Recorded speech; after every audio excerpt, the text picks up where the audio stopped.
All right, I think we can start. Good morning, everyone. Thank you so much for joining this panel H48, Bridging the Gap Between Research and Policy in the Africa Knows Conference. We are very happy. It's been a long way in the making, so we are very happy that these two panels actually can happen today.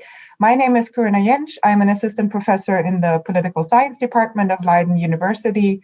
And this panel was actually initiated and co-organized by Victor Adetula and me and Professor Marleen Dekker, who is organizing a roundtable this afternoon on the same topic. Victor Adetula is joining us from the Nordic Africa Institute in Uppsala and the University of Jos. And maybe before we start our panel this morning, Marleen Dekker can quickly say what to expect with the panel, the roundtable this afternoon. Thank you very much, Corinna, and welcome everybody. Great to see many familiar names and unfamiliar names. So it's always nice to have a mixed audience in that sense. This morning we will have a couple of paper presentations, and the afternoon will be a roundtable discussion, specifically focusing on the experience of the Dutch knowledge platforms in making this link between research and policy.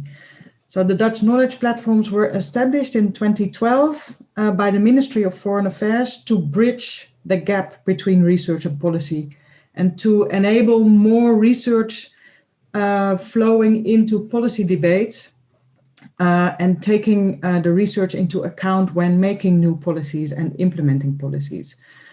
And this afternoon we will have representatives from 4 platforms that will share their experiences in how to facilitate those dialogues and the opportunities arising, but also the challenges that are there.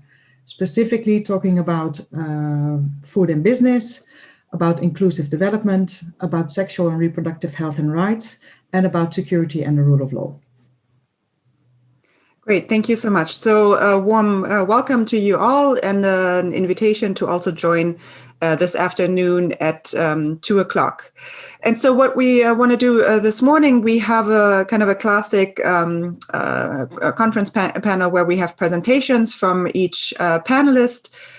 Each panelist will speak for about 10 minutes. And I would suggest that we go through the presentations first, and you can ask questions after we are done with all the panelists. So you can then later raise your hand to ask the question yourself, or if your internet connection isn't as reliable, or you are more comfortable, you can of course also put questions in the chat, and then I will ask them for you. So without further ado, I would suggest we start, and we follow the program in the Word document that we also put on the website.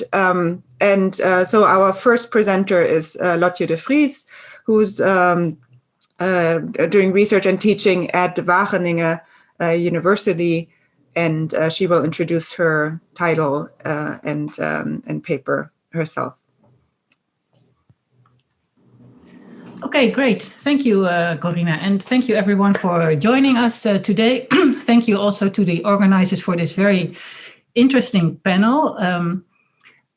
Prior to the knowledge platforms that will speak this afternoon on the collaborations between research and policy, I was another product of attempts to make this work. I was part of the International Cooperation Academy, and my PhD research at the African Studies Center in Leiden actually was in collaboration with the Foreign Office. So thinking about these poor linkages allegedly between research and policy on the continent triggers really a lot of thoughts with me.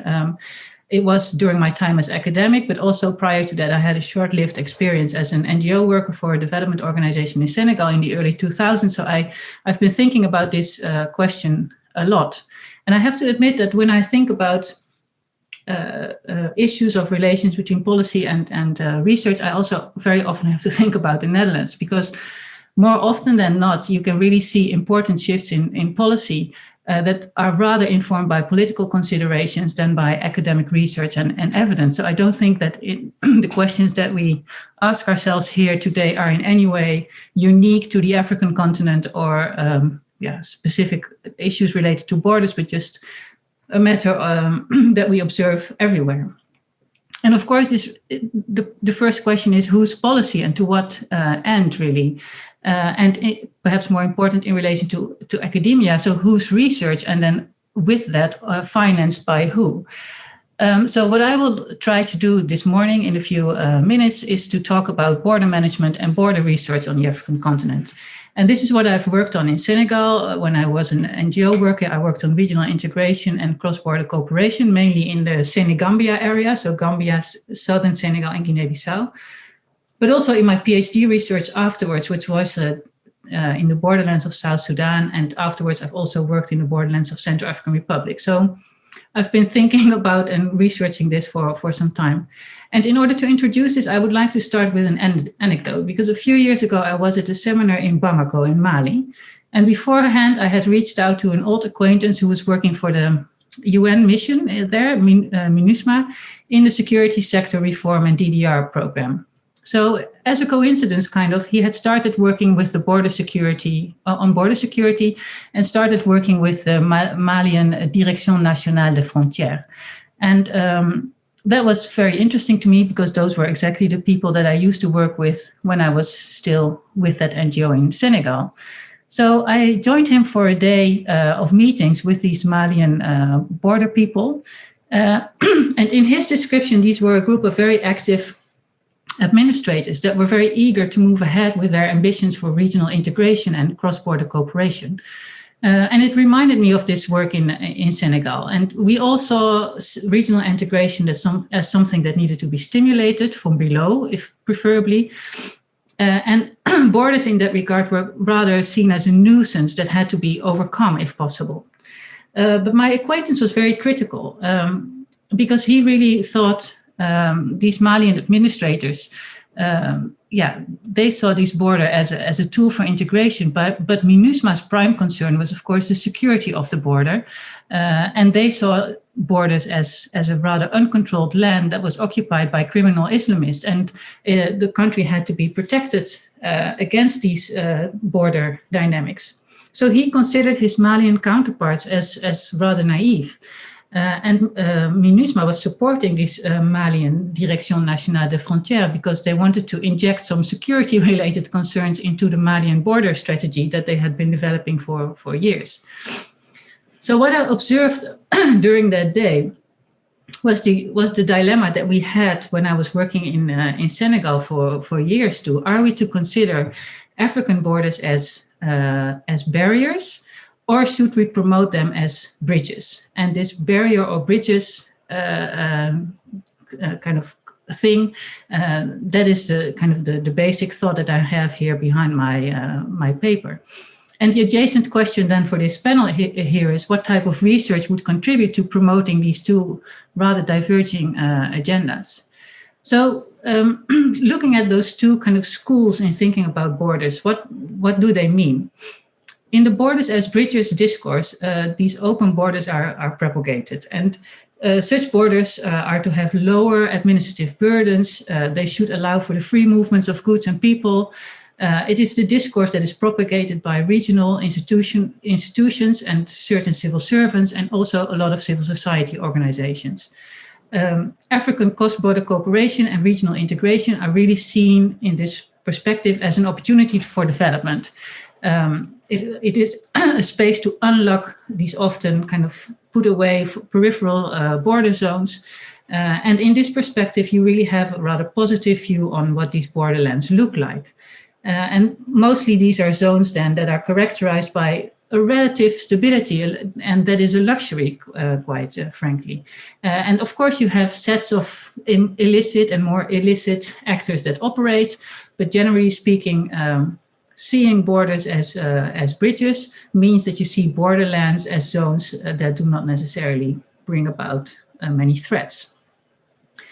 Now, the most important policy actor that promotes this agenda is the African Union and its African Union Border Program, the AUBP, that was launched in 2007. And this is a very important program that has been doing a lot of work over the past 14 years. And it had three main objectives. First is the demarcation and delimitation of African borders, many of which are not yet demarcated. So it's kind of known where the borders are, but it's not precisely outlined like on the land. Second objective is the promotion of cross-border cooperation, which was also what we were working on in Senegal. And then the third dimension is capacity building. And while African states have all signed the protocols and conventions about this behind this program, in reality, little progress is being made, and especially on the demarcation of borders that are disputed, because it's easy enough to demarcate a border where everybody agrees and is very clear where it should lie exactly. But of course, it becomes much more difficult when there's contestations around where the border exactly needs to be. So the second school that sees borders as a barrier is kind of underpinning this idea of lack of progress of demarcating the borders. And you could say that this has become more dominant in recent years. And this second school sees borders as a barrier, and it is dominated by protagonists of a stronger national and territorial focus. It really sees borders as the limit or the barrier of territorial sovereignty. And the actors involved in this, from this perspective, at least I would argue, are less concerned with borders as such, but more with the security and sovereignty issue in general. So these concerns are military actors, police, governors, those responsible for territorial integrity,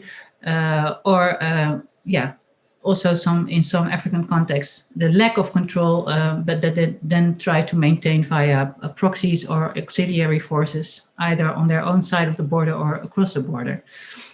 And these so this is a very dominant school that somehow always lingers behind, despite the beautiful discourse of borders as bridges.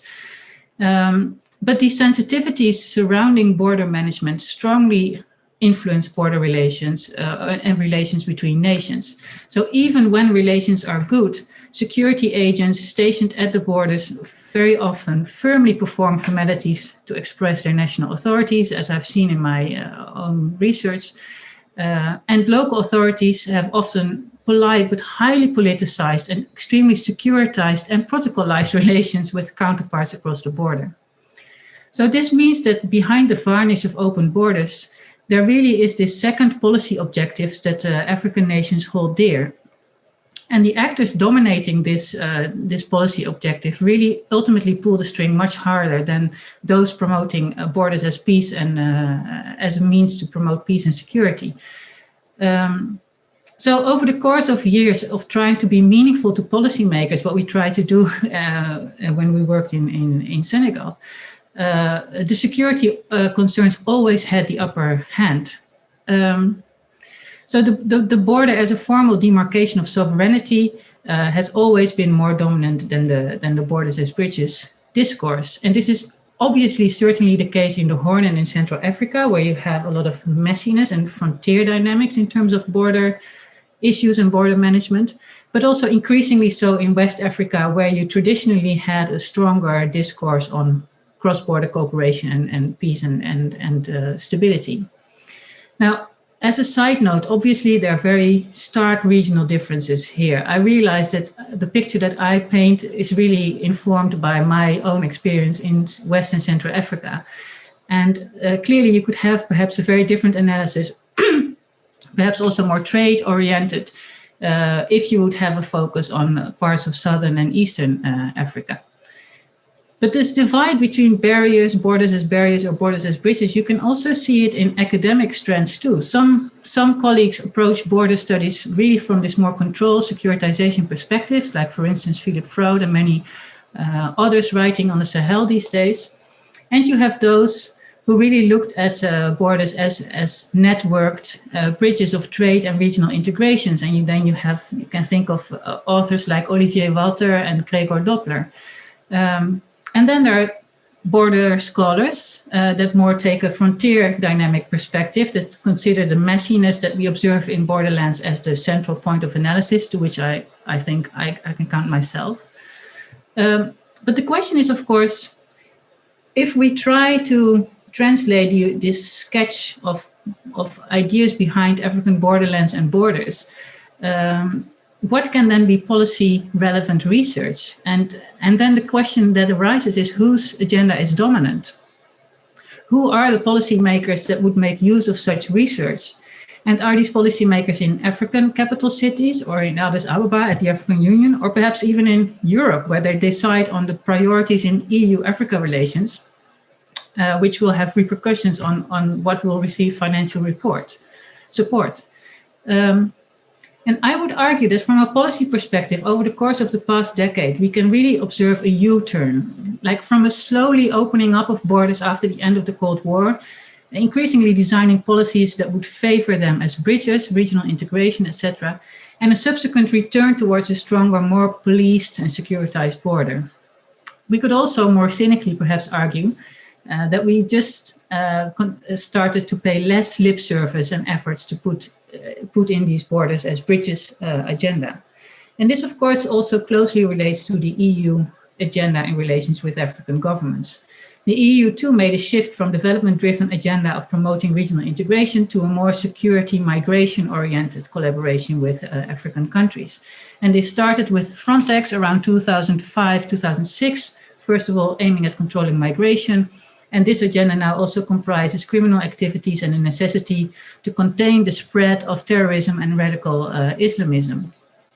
And this was, of course, what my acquaintance within MINUSMA in Mali was concerned with. So development aid also has taken on this much stronger security focus. And of course, well, you could argue, now let me just skip that part. But to me, bridging policy and research really means finding ways in which we can continue to put our research on the importance of bridges type of policies on the agenda of EU and African leaders, because research really has shown that this is much more likely to promote peace and prosperity than the borders as a barrier perspective. But the current securitized tides mostly prefer to see borders as useful barriers to keep people out. Now, I don't want to be naive about the sensitivities towards issues of security. I think they are important and they need to be acknowledged. But having said that, I really feel that it is ever more important to do decent and empirically driven research that really offers alternatives to the security-dominated agendas of EU policies and African states, and also, in fact, academic circles alike. Thank you very much. Thank you so much, Lotje. Our next speaker is Olufemi Adetunji from the University of Newcastle, Australia, and the title of his presentation is Good on Paper, Otherwise on Ground, Challenges and Opportunities to Integrating Cultural Heritage into Climate Change Research and Policy in Nigeria. And I believe Olufemi has a presentation, so you can start to share your screen. Thank you, Lotje, for that wonderful presentation. Thank you to Corina and the organizers for having me tonight. Sorry if I say night, because it's night here at Newcastle, Australia. As Corina said, the title of my presentation today is Good on Paper, Otherwise on Ground, Challenges and Opportunities to Integrating Cultural Heritage into Climate Change Research and Policy in Nigeria.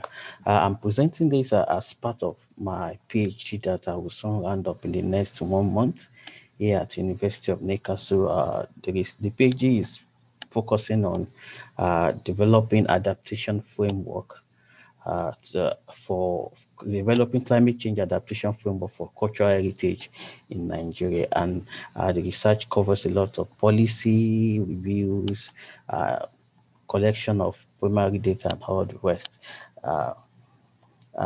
Today, the presentation will start with to give us to share the experience of Nigeria when we talk about climate change and cultural heritage, as well as I will review the research problem.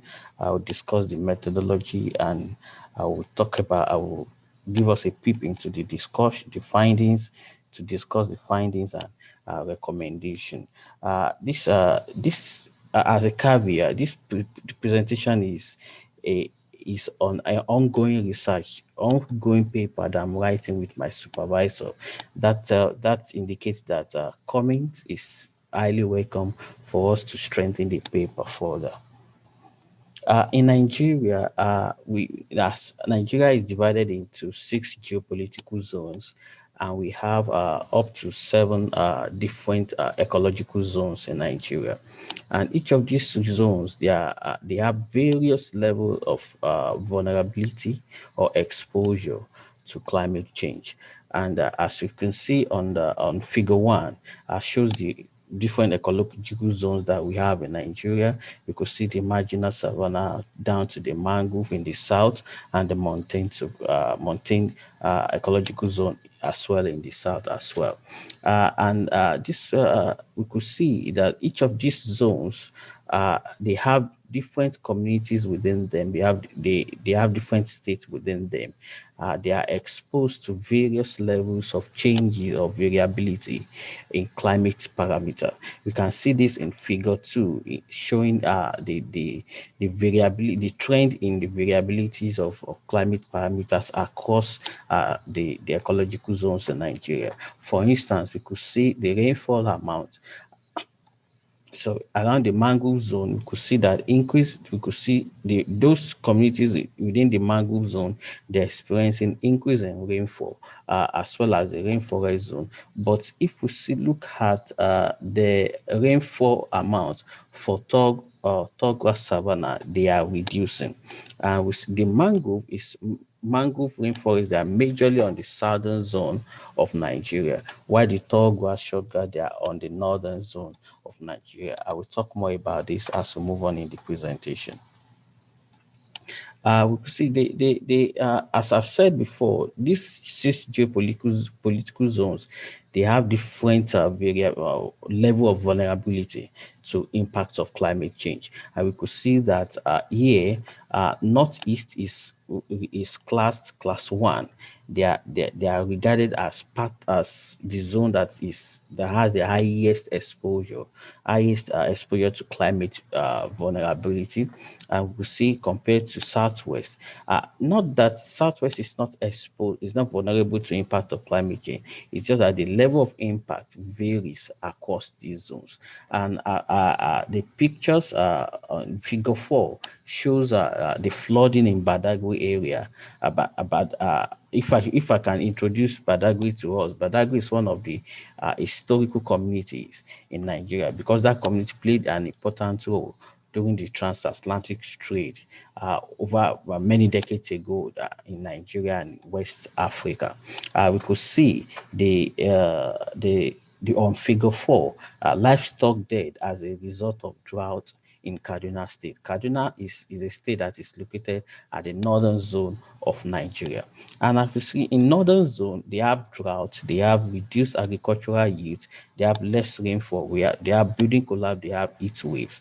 But in the southern zone, is vulnerable to flooding, heat waves, coastal erosion, adverse impact on coastal biodiversity and water pollution and all the rest. And as we can see, because this research is focusing on how we can leverage the significance of cultural heritage to bring about larger impact of climate policy, climate research across Nigeria.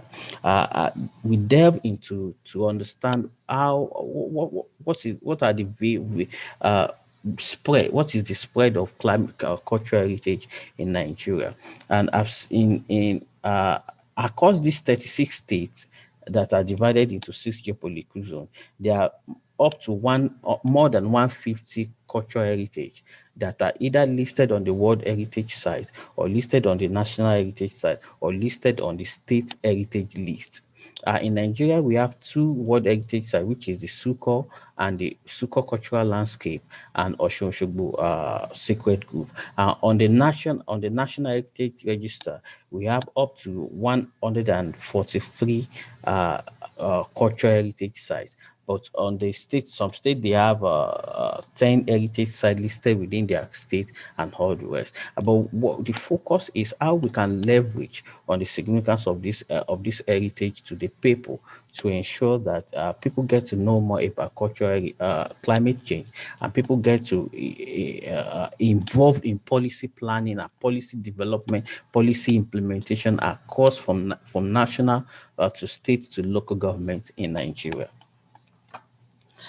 As we move on in the research, we delve into to understand the policies that in Nigeria that are addressing climate change and cultural heritage. At the national level, we consider we have national adaptation strategy and plan of action on climate change for Nigeria. That is the national framework that guides climate change adaptation in Nigeria. We have strategy, the one that is still under development. We have strategic framework for voluntary national appropriate mitigation action and some other policies that are focusing mainly on the agricultural sector and the energy sector. But on the state level, at the national level, we have a National Commission for Museum and Monument Act, that is NCMM Act of 2004. But at the state level, except Lagos State, there is Lagos State has a listed site policy, but on the local government, there's no policy concerning cultural heritage or climate change. And we will delve into this challenge as well as we move on in this presentation. Moving further, the research problem for this, the problem that this research seek to provide solution to is to understand why climate change policy across national, state, local councils have limited impact at the community level, and to understand why and how to address exclusionary approach to climate policy planning and implementation in Nigeria. And the aim is to how can climate policy be localized in Nigeria, how we can ensure that local context is developed, is integrated into the planning, into the implementation of climate policy in Nigeria, as well, not only policy, as well as research at the research level as well, where we can have researches that are focusing on understanding impact of climate change at the place level or at the site level or at the community level, not what we have presently. As we move on, we'll talk more about this. The methodology that we adopted for this research is community profiling. Through this, we were able to understand the decision-making structure at the three historical communities that we selected for this research. That is Igomu Ebutemeta community, Badagry community, and Marina community. All of them in Lagos State, but they are all historical communities because they have vast amount of cultural heritage sites located within this community.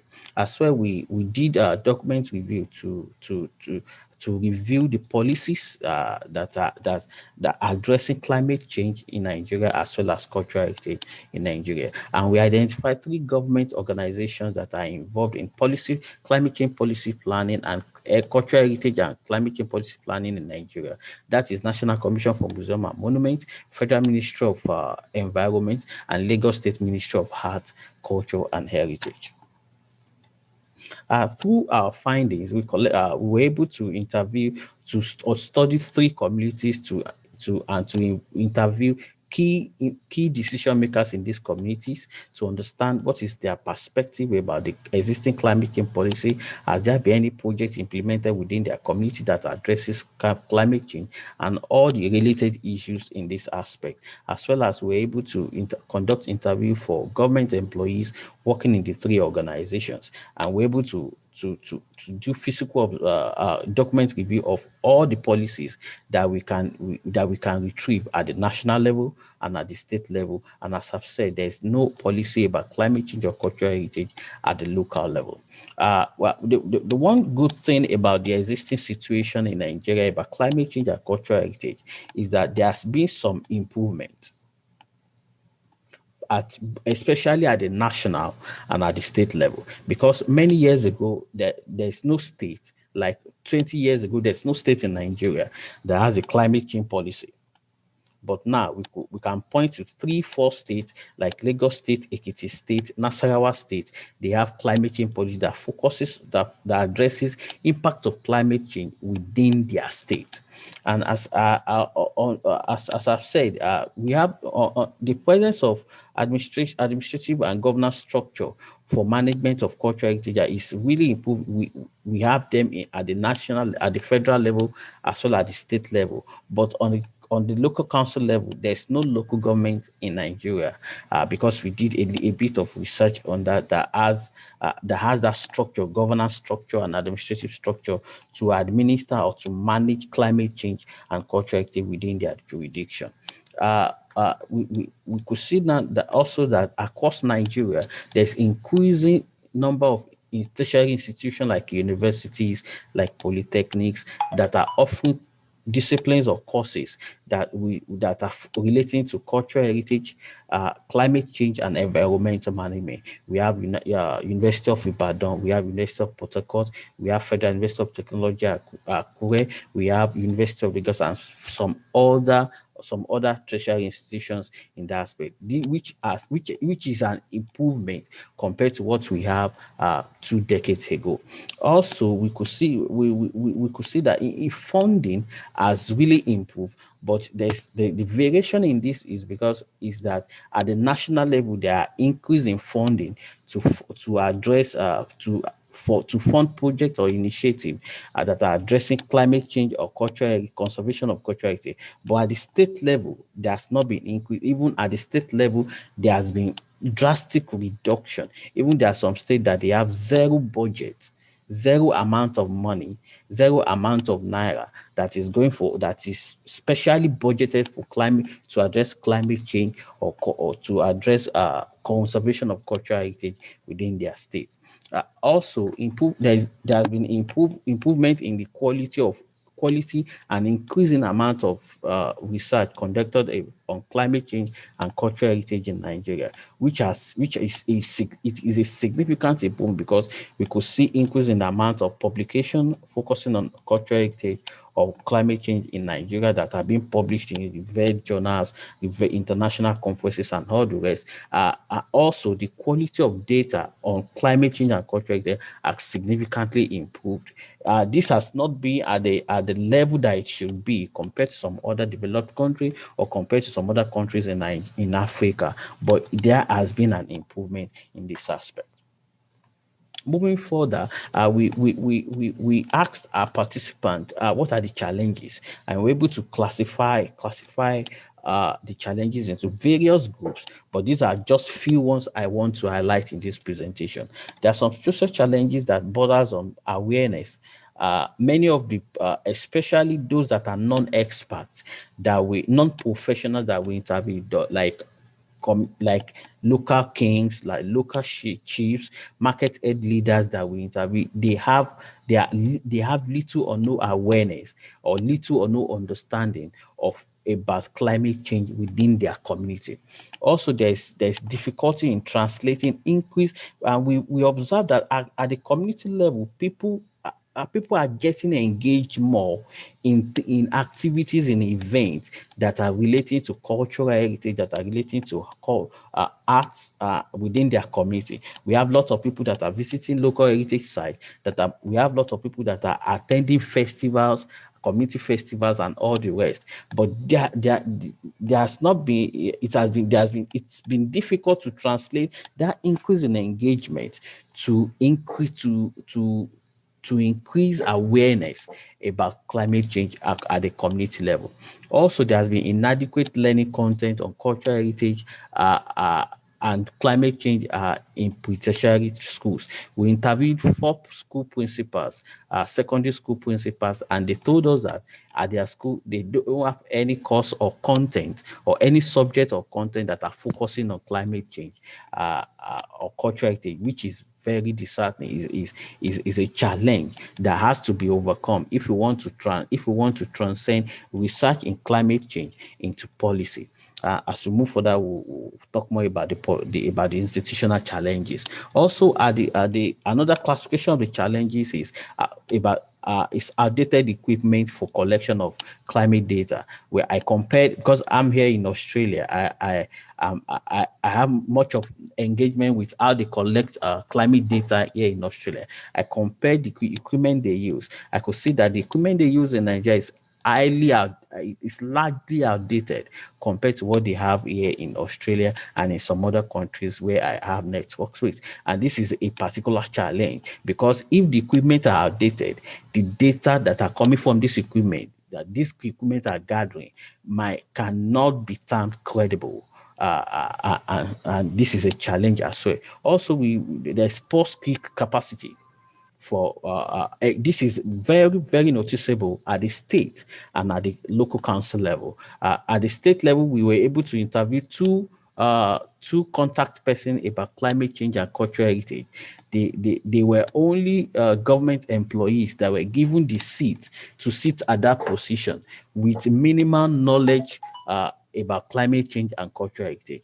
Even one of them said he has not attended any training about climate change assessment, climate vulnerability in the last 4 years.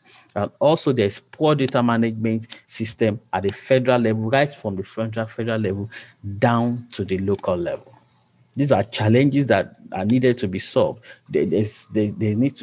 We need to provide solutions to this before we can transcend into influencing our policy. Also, my apologies, Olufemi. I'm so sorry. This is really fascinating, but we have 2 more presentations. So just a reminder, can you maybe say something that you will, in the discussion, you can go into more detail of the project and wrap up, please? Okay. Thank you so much. Thank you very much. My apologies. These are the challenges. To fast forward, these are the other challenges that we have. But on the recommendation level, we after we've analyzed the findings, the data we've collected, and we recommended that there should be because in Nigeria we can't say we should adopt bottom-up approach.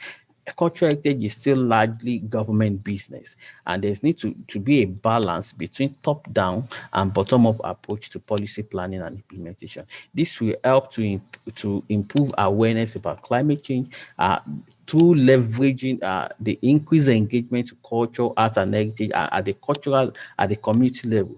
Through this, more people will be able to be aware about climate change, and they'll be able to understand how climate change is impacting their community. And lastly, we need to ensure that climate and heritage policy in Nigeria is well grounded in credible data, because when there's no data, when the data is not credible, the policy cannot be credible. And lastly, we need to rethink and reinvigorate the roles of research in the society. We analyzed four key publications that are published about Nigeria, and we see that all of these papers are mainly published by university lecturers, mainly for promotion. No social impact of these publications, and these are the issues that needs to be addressed if we really want to inform policy based on research. And thank you very much. Apologies for taking much of its time. Thank you so much, Olufemi. Thank you. Our next speaker is John Mugu from Zizi Afrique. He has a paper with Eunice Kibati from Safaricom and the M-Pesa Foundation on Africa can solve her youth employment problem, Safaricom's local innovation for skilling youth facing extreme adversities in Kenya. And I believe John also has a presentation. Yes, okay. Thank you and good morning, good afternoon, good night, everyone, wherever we are.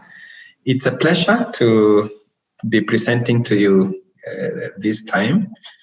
Greetings from Nairobi, where Eunice and I are based. My name is John Mugo. I work for Zizi Afrique Foundation, and I'm here with my co-authors, Eunice Kibati, who works for the Safaricom and M-Pesa Foundations. And Eunice is a program manager in charge of the TVET program. I'm here also with my colleague, Dr. Purity. Our paper on African can solve a problem. It's really an inspiration by what Marlene and others put together around the connection between evidence and practice and policy on the other hand, and follows a series of studies we conducted in 2019, between 2018 and 2019, on youth skills here in our space in Kenya, and aspects of whole youth development and the competencies that youth require to succeed in life and at work. And what we share with you is just one of the many examples we have on how the evidence has been able to inform a program now that is running, funded by the Safaricom Foundation. The crisis of youth unemployment is something that is well known and widely documented, that youth are 3 times more likely to be unemployed than adults, and also that they are the ones who face the most adversities in terms of underemployment and the worst conditions. Then also from an ILO study of 2019, over 20% of youth are unemployed, and this crisis is growing. Joblessness has 2 phases. The supply phase of it, that economies are unable to produce enough jobs, and this is unlikely to happen within the next decade. And the demand side, the fact that even where there are jobs, many of our youth lack the skills and competencies that are demanded by those specific jobs. There is a lot of evidence, but very little utilization in policy and practice. So the key question of our paper is how can we get better utility of the evidence that exists, and how can the evidence available connect more to inform policy and shape practice. The results of the studies I talked about, which were a collaboration between us and the Aga Khan University of East Africa, the African Population and Health Research Center, and Dalberg and other players, could be summarized. It's a massive, tons of data, but I could just summarize it into 5 points. First, that youth, when you look at youth and unemployment, has a huge gender dimension, that female youth with children and those from poorer households are more likely to be unemployed and have also less access to training opportunities. Second, that youth with less education are more likely to be unemployed, and poverty is indeed a huge driver of access to both social networks, but also jobs and opportunities for training.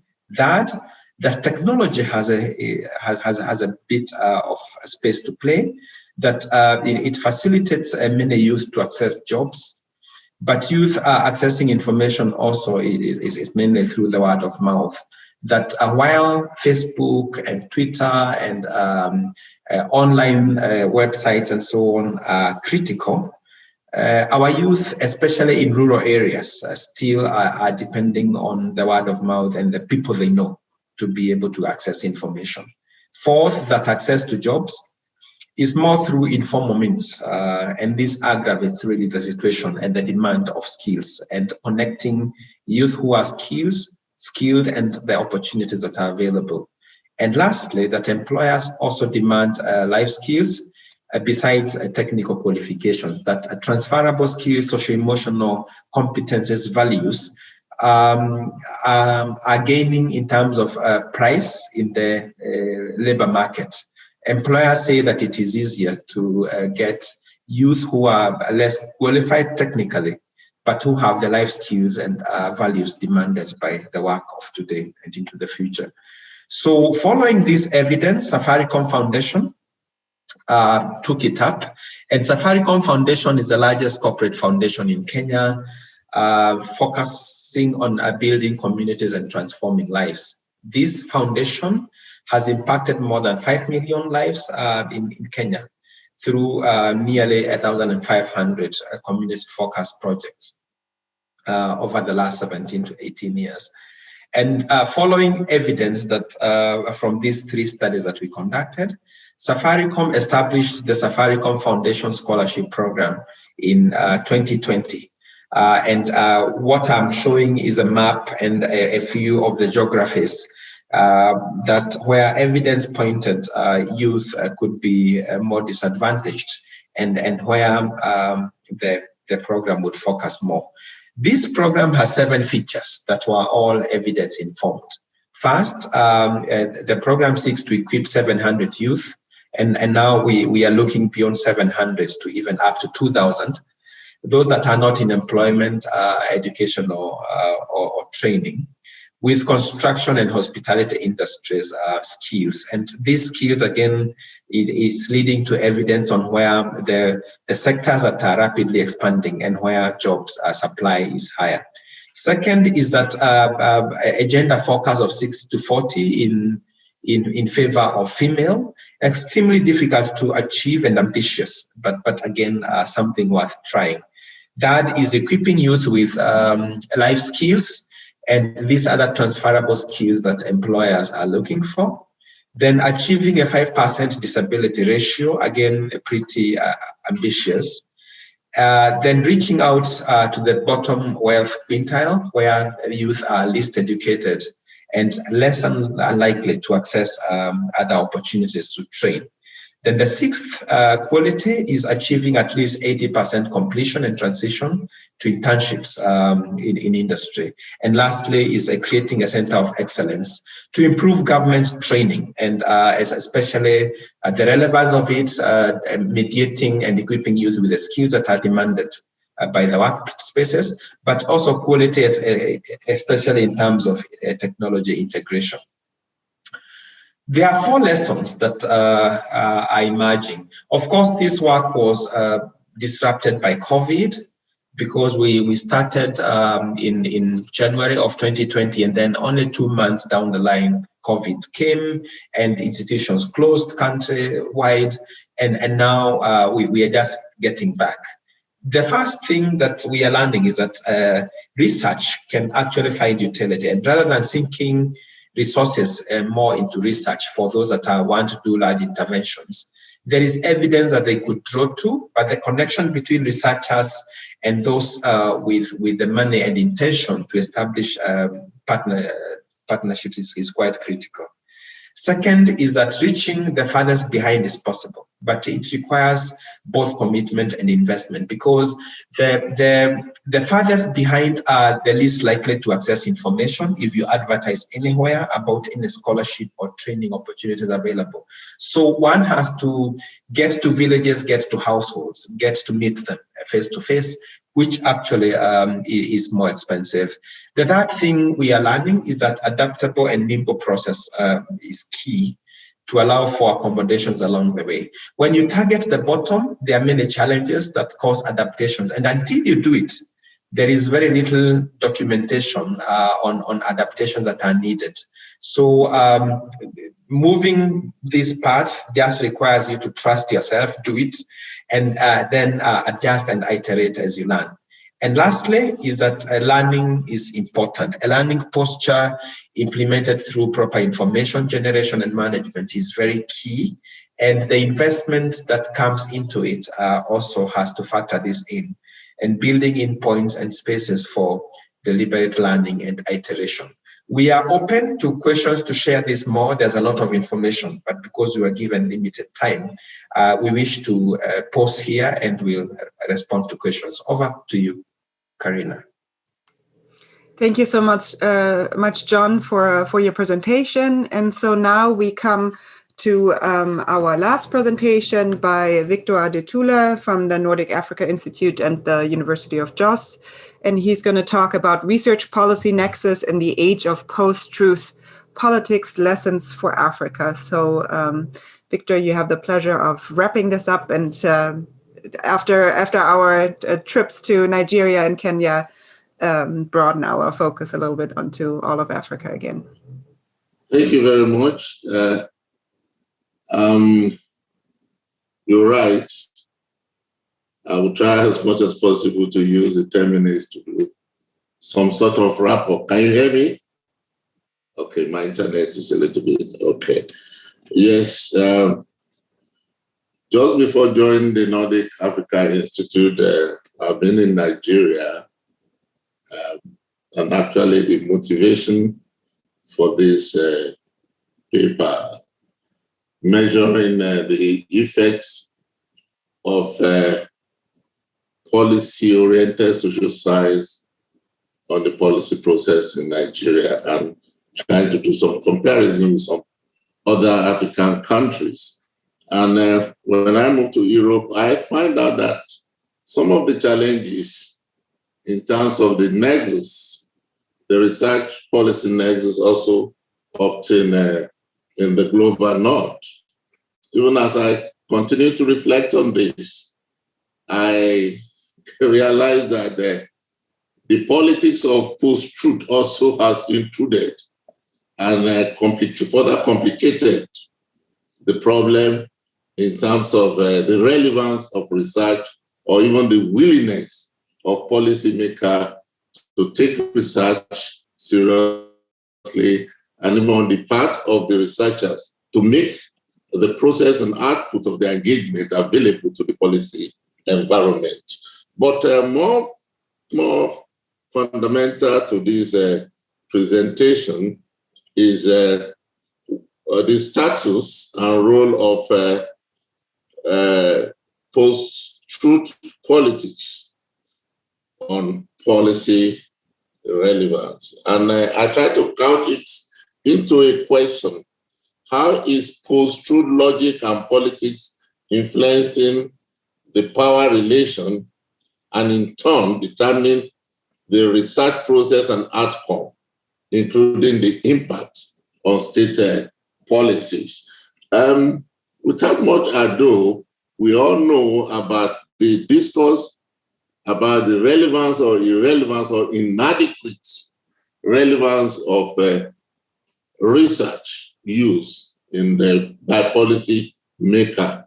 But beyond this well-framed problematic is the concern that research, both in terms of process and cannot be limited or seen as a wholly or exclusive technical process.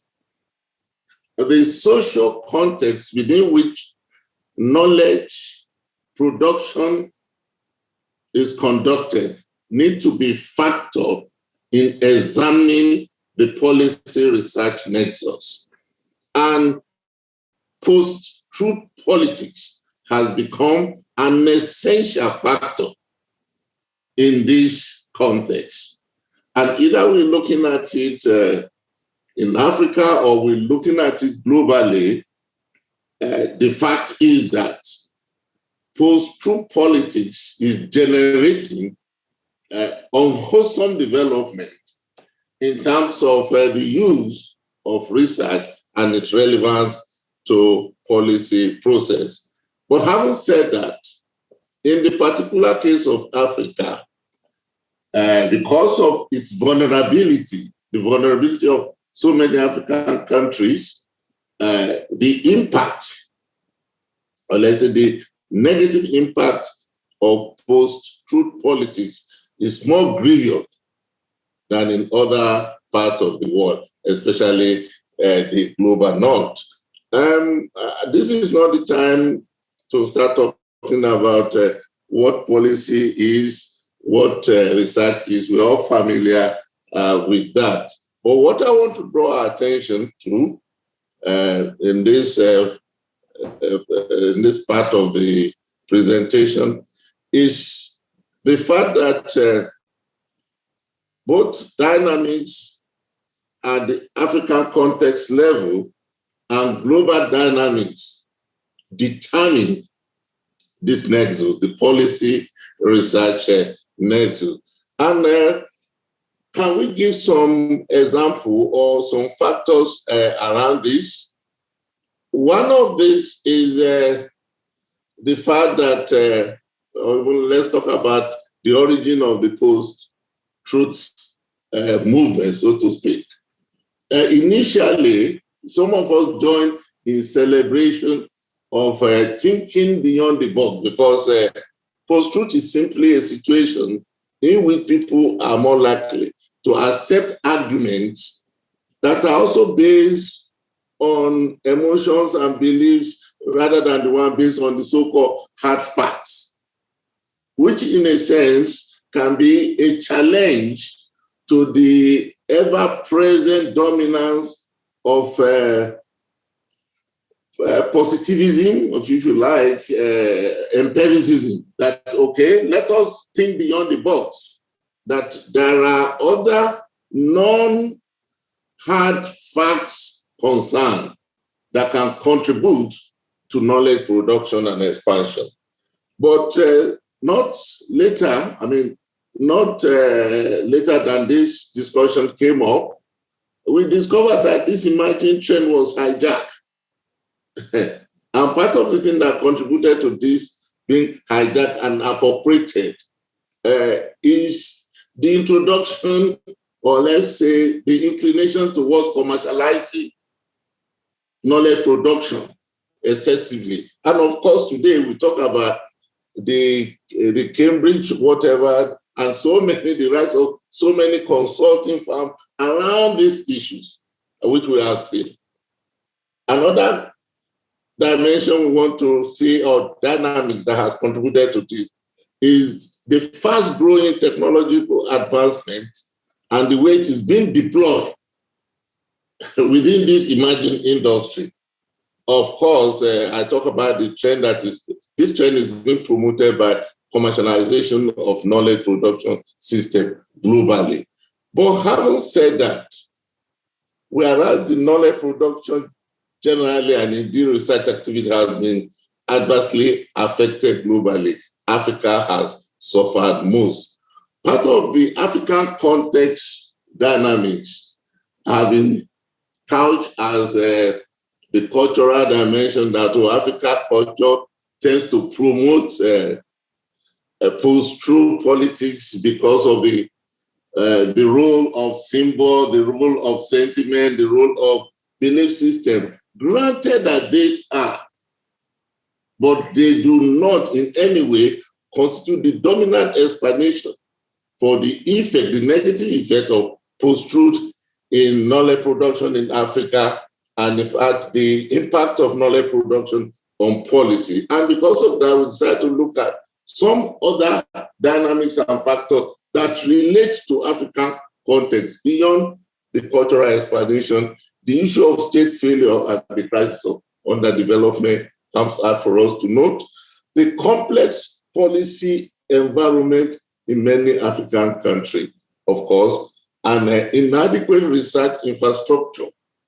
For instance, some other colleagues have been talking about the absence of data for planning, but even the capacity to gather this data over a long period, those of you who have worked in Africa will possibly acknowledge the fact that the availability of baseline data can be a very, very challenging situation. So with or without post-truth politics, the environment itself has never been the one very conducive to the hard research. But wasn't the situation is the era of post-truth movement. At the global level, of course, the power relation in global knowledge production does not support this, or does not support the visibility of Africa in knowledge production system. And here we're talking about the power of actors in the global north to determine who gets what and for what purpose. And I think some of the previous presentation also had made some allusion to this. So if we look at all this together, we're likely to see that the prospects of effective policy research nexus and its implication for African development in an era of post-truth politics is very, very minimal. And I draw attention to a few points as I round up summarizing this trend. One is that post-truth politics generally does not promote development, either at the regional or global level, and cannot benefit the global south that is currently in their need of development.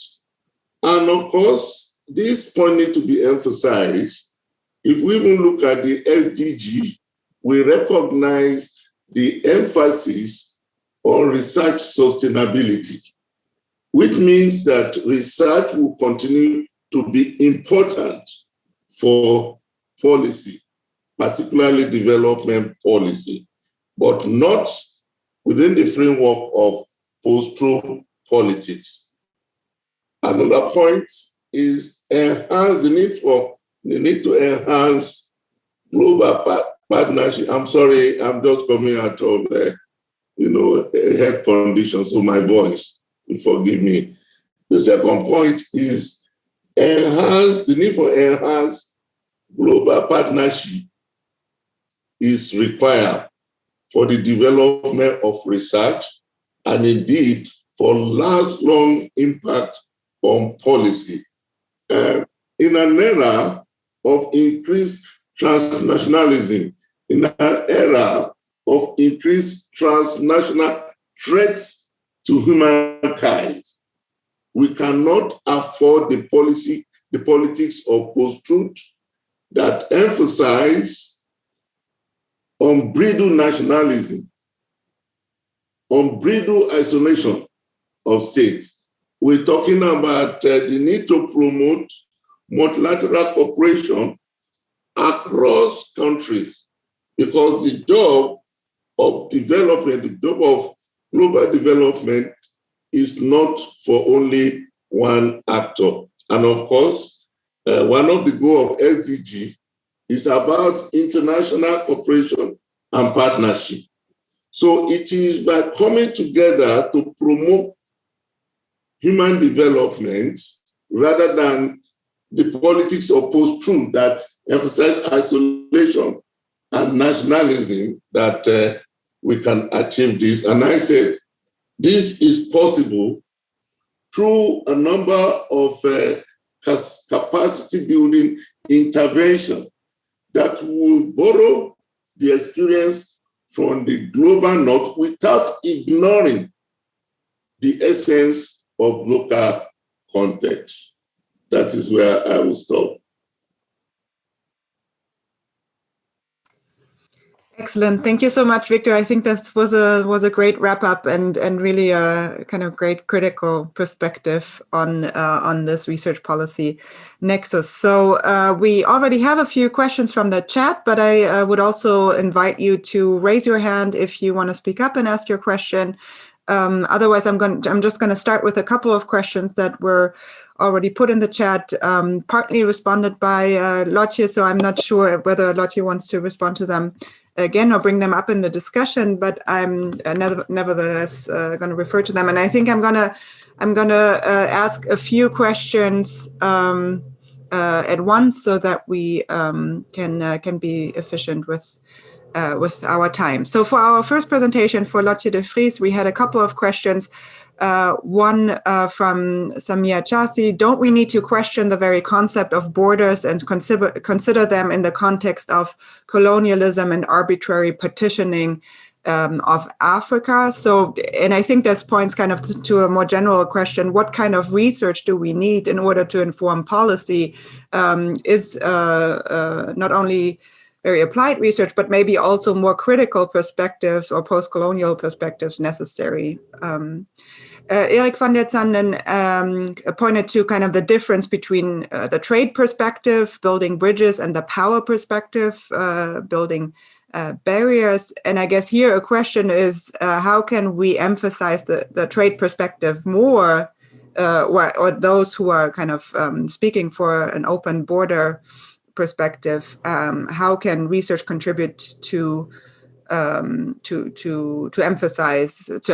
the trade perspective more?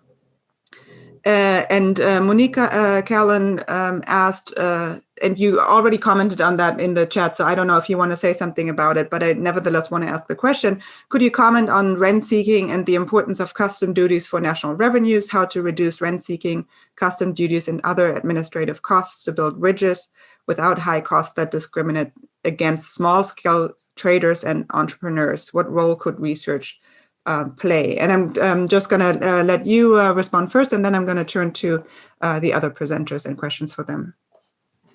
Okay, thank you. Thank you everyone for great papers. I greatly enjoyed listening to all of them. And also thank you for raising very valid points in the chat. And yeah, of course, the points raised by Eric and Samia, they're both, those are hugely philosophical questions, I think, in a way, especially the one on questioning the presence of borders and as a colonial legacy, and questioning the whole concept of it.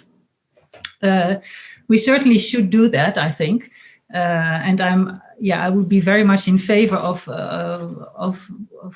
starting a research that would really allow us to move away from this reality of borders. But I think that in practice, what we observe in empirical research, but also in policy frameworks, we're very far removed from such perspective. Sadly, I would say, and this of course brings us to the arbitrariness and the artificiality of borders, which is a topic that we could go into also in great depth. This also refers to Eric's question. And I don't want to go there, not because I think that there's a lot of violence imposed on the African continent by having these borders there. But I think the important thing to note, if we think about this idea or this tension between borders as barriers or as bridges, is the fact that wherever these borders are, either imposed or kind of created by African sovereign nations, and clearly they are to a great extent imposed. Wherever you find some sort of national border or the outer space of a sovereign territory, you see this kind of dynamic popping up. And that could be, even if that would be at sharply kind of naturally grown from below type of border spaces, then still you would see similar dynamics, I think. And you can see the two kind of tensions that you also raise between the trade perspective and the politicized or the securitized perspective. You can see that coming up. So it is an important, both are extremely important points, but they, well, first of all, are beyond the 10 minutes space of presentation, but also they have anchors in very different academic traditions, and ones that I love to think about, but study less in empirical research that I drew on for this presentation. So thank you. Thank you so much. And Monique's question I've answered, I think, in the chat. Okay. Okay, perfect. Thank you so much, Lotje. There was one question from Marlene Decker for John, and I think John has had to leave early, unfortunately, but his co-author Purity will answer questions. Are there differences between the use of evidence and learning in policies and programs by governments and foundations? Thank you so much for that. I'll just take this question and try to go through it. And also, before I answer that, I know there's a question you had asked about what research do we need. I think the research has been done, and from the presentation we made, how Safaricom is now coming in to help the young people, giving scholarships after identifying the gaps.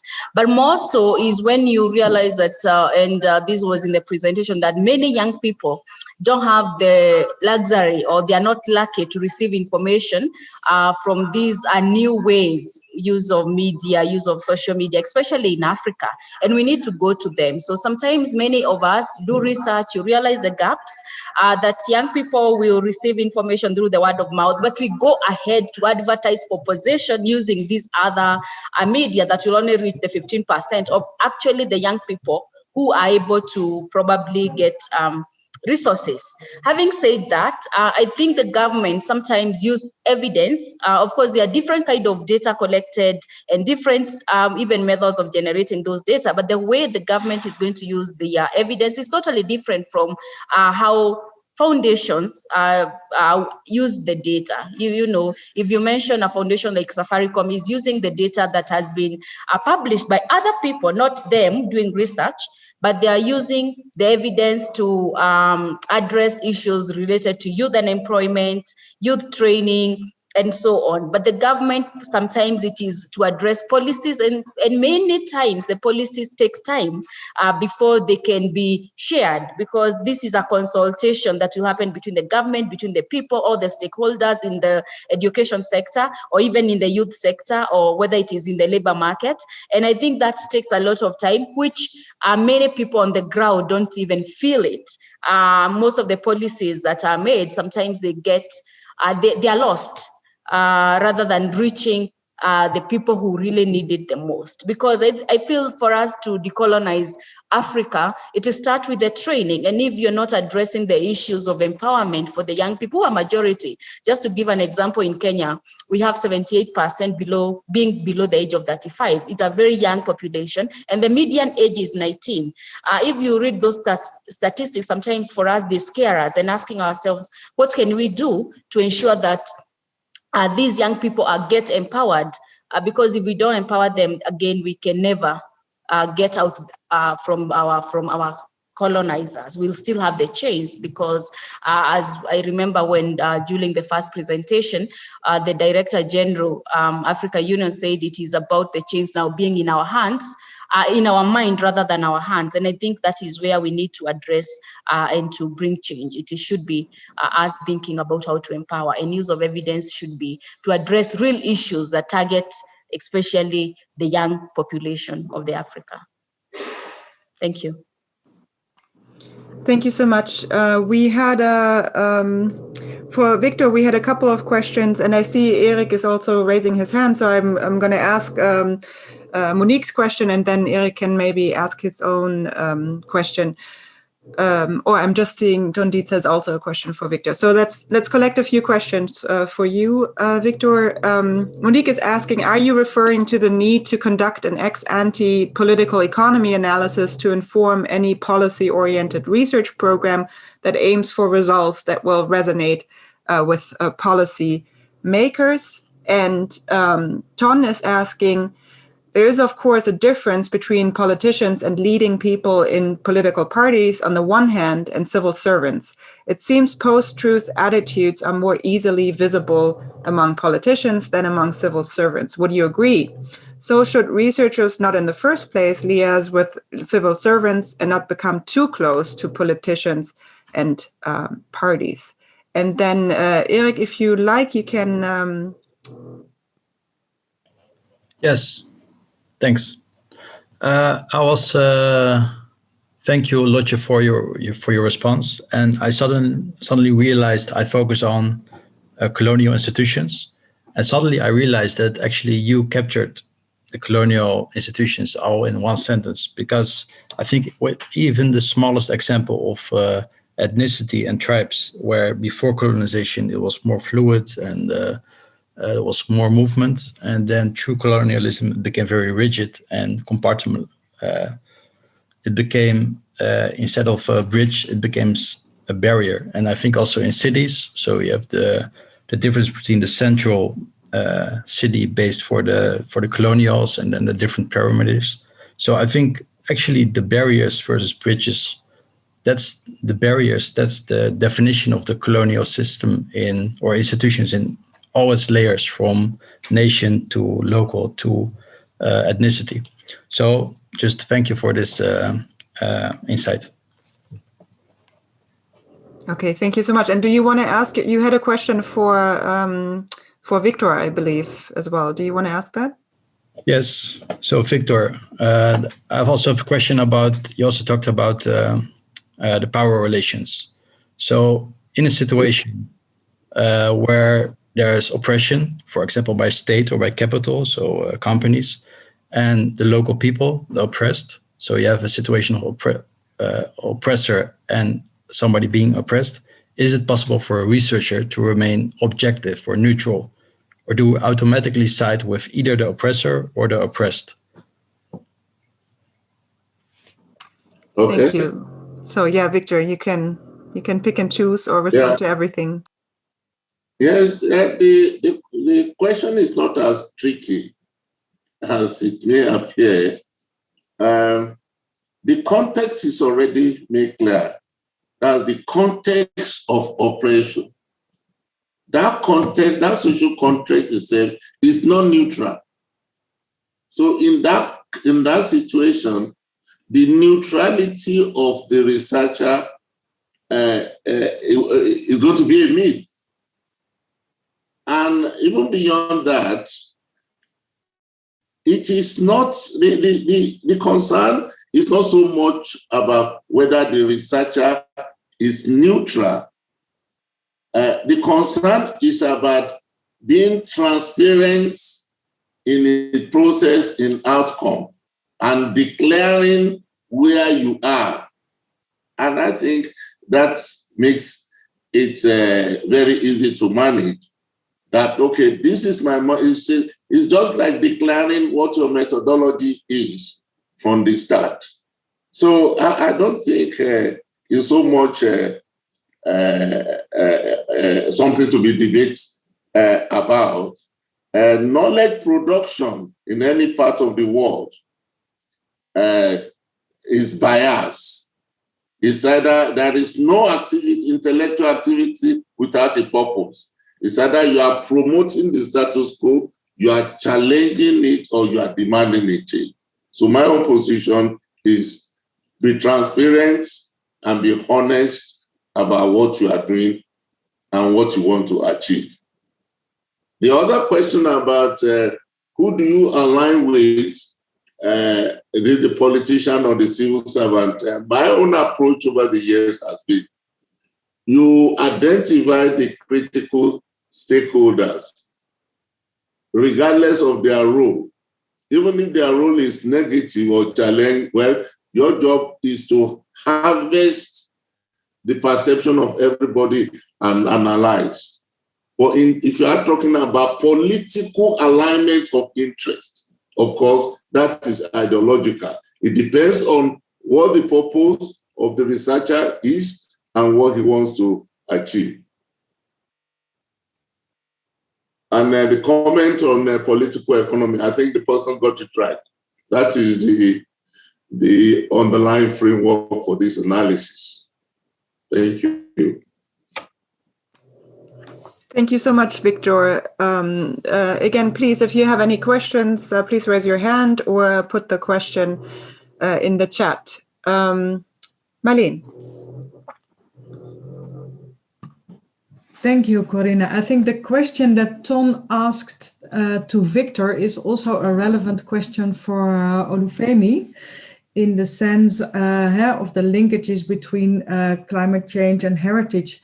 Whether you came across instances in your research that allude to this question. So is it the politicians, the political parties, or is it more the civil servants that play a role in this linking climate change and heritage? Thank you very much. If I can recollect two instances that myself and my supervisor, we had to navigate something similar to that. When we were selecting the participants, we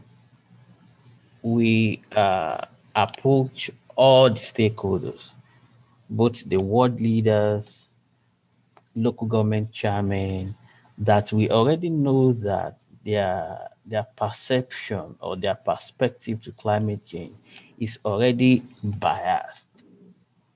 And what we did was that we picked what they said, what the politicians, especially the politicians, said, and we tabulated it against what the community people said. And we ranked the community, the responses from the community as more credible because of two reasons. Because they are the one that are the forefront of receiving or adjusting to the impact of this climate change. The second aspect where we navigate that issue is when we approach one of the ministries. They wanted to the leader, the political leader, wanted to make himself available to be interviewed, but we we told him categorically that we want to interview both the political office holders, and the civil servant, for us to be able to understand what the civil servant, the perspective of the civil servant, and for us to be able to factor it into our research. And as Victor said, the essence is, as a researcher, to be open about it. As a researcher, it's very hard not to have not to it's very hard to totally eradicate bias in especially in social research like this. But it's very good to be open about it and find a way to reduce its impact on the research as much as possible. Yes, go ahead. Thank you, Olufemi. Victor, go ahead. Thank you very much. I think there is need to underscore a point here with this issue of, and I think it's recurring, whose interests are for who. Yeah, I think the social structure in Africa is quite different. And that point needs to be factored into this kind of intellectual engagement, research, knowledge production. Yes, one thing is to identify the ministry, the politician, but is that where the power and authority resides for social change? And especially in relation to new interesting things like climate change. My question would be the role of indigenous knowledge, for instance. And I think Tuji may want to factor that into the paper. The indigenous knowledge, the way the people have been carrying on before now. I don't think climate change knowledge is completely new to the people. But unless we get to them and understand and show interest the way they've been managing it, we may not get that. One last point, and I think that will be useful, is the point about the six they call it geopolitical, is that it to be there? Six geopolitical zone in Nigeria. And presently in Nigeria, you'll find out that that is not in Nigerian constitution. So it may be very difficult to reference it. There is no six geopolitical zone in Nigeria. We only have 36 states plus the FCT. Thank you. Thank you, Victor. We have a few minutes left. Maybe as kind of a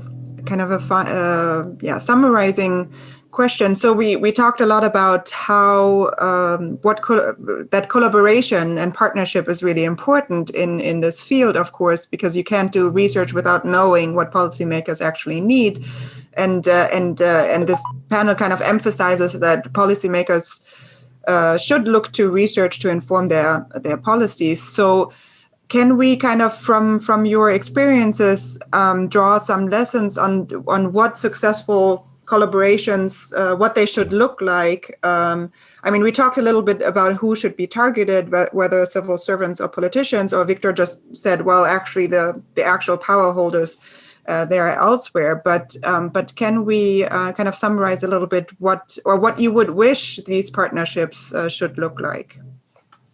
And this is for everyone who wants to, all the panelists. Who wants to go first? Olufemi. Thank you very much. With that, it's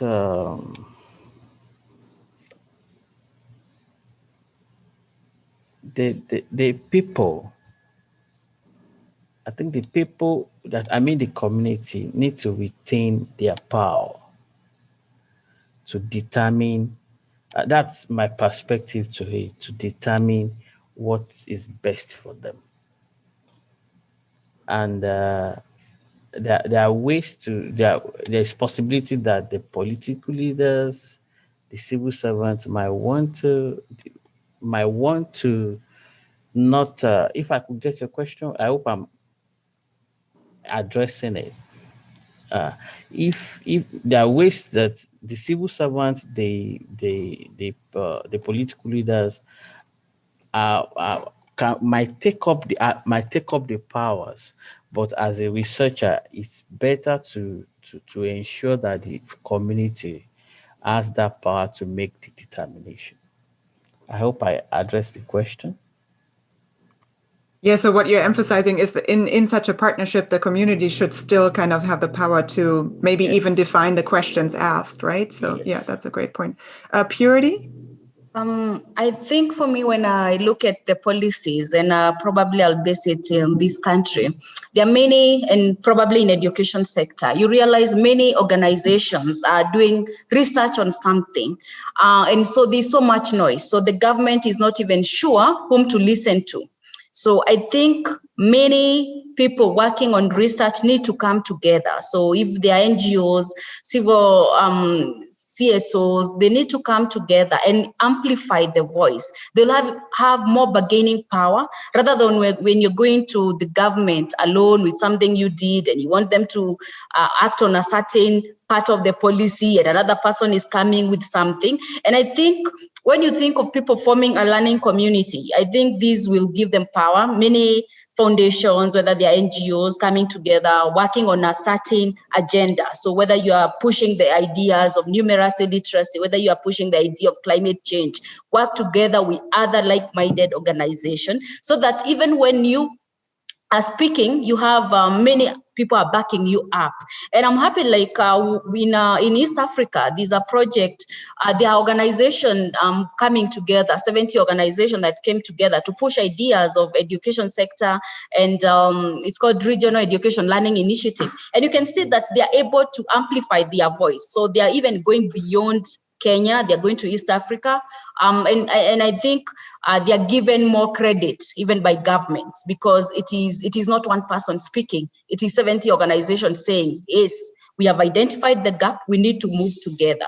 But when you work alone, I mean, you'll do research on you, then no one probably will even listen because it'll be like another organization has done so. And so it's the high time as Africa, we learn to coordinate our efforts. Yeah. Great point. Any other final thoughts, Lotje or Victor? Yes, go ahead, Victor. Yeah. I have a career that runs both the academia and development sector. And a great lesson from my experience, the development sector.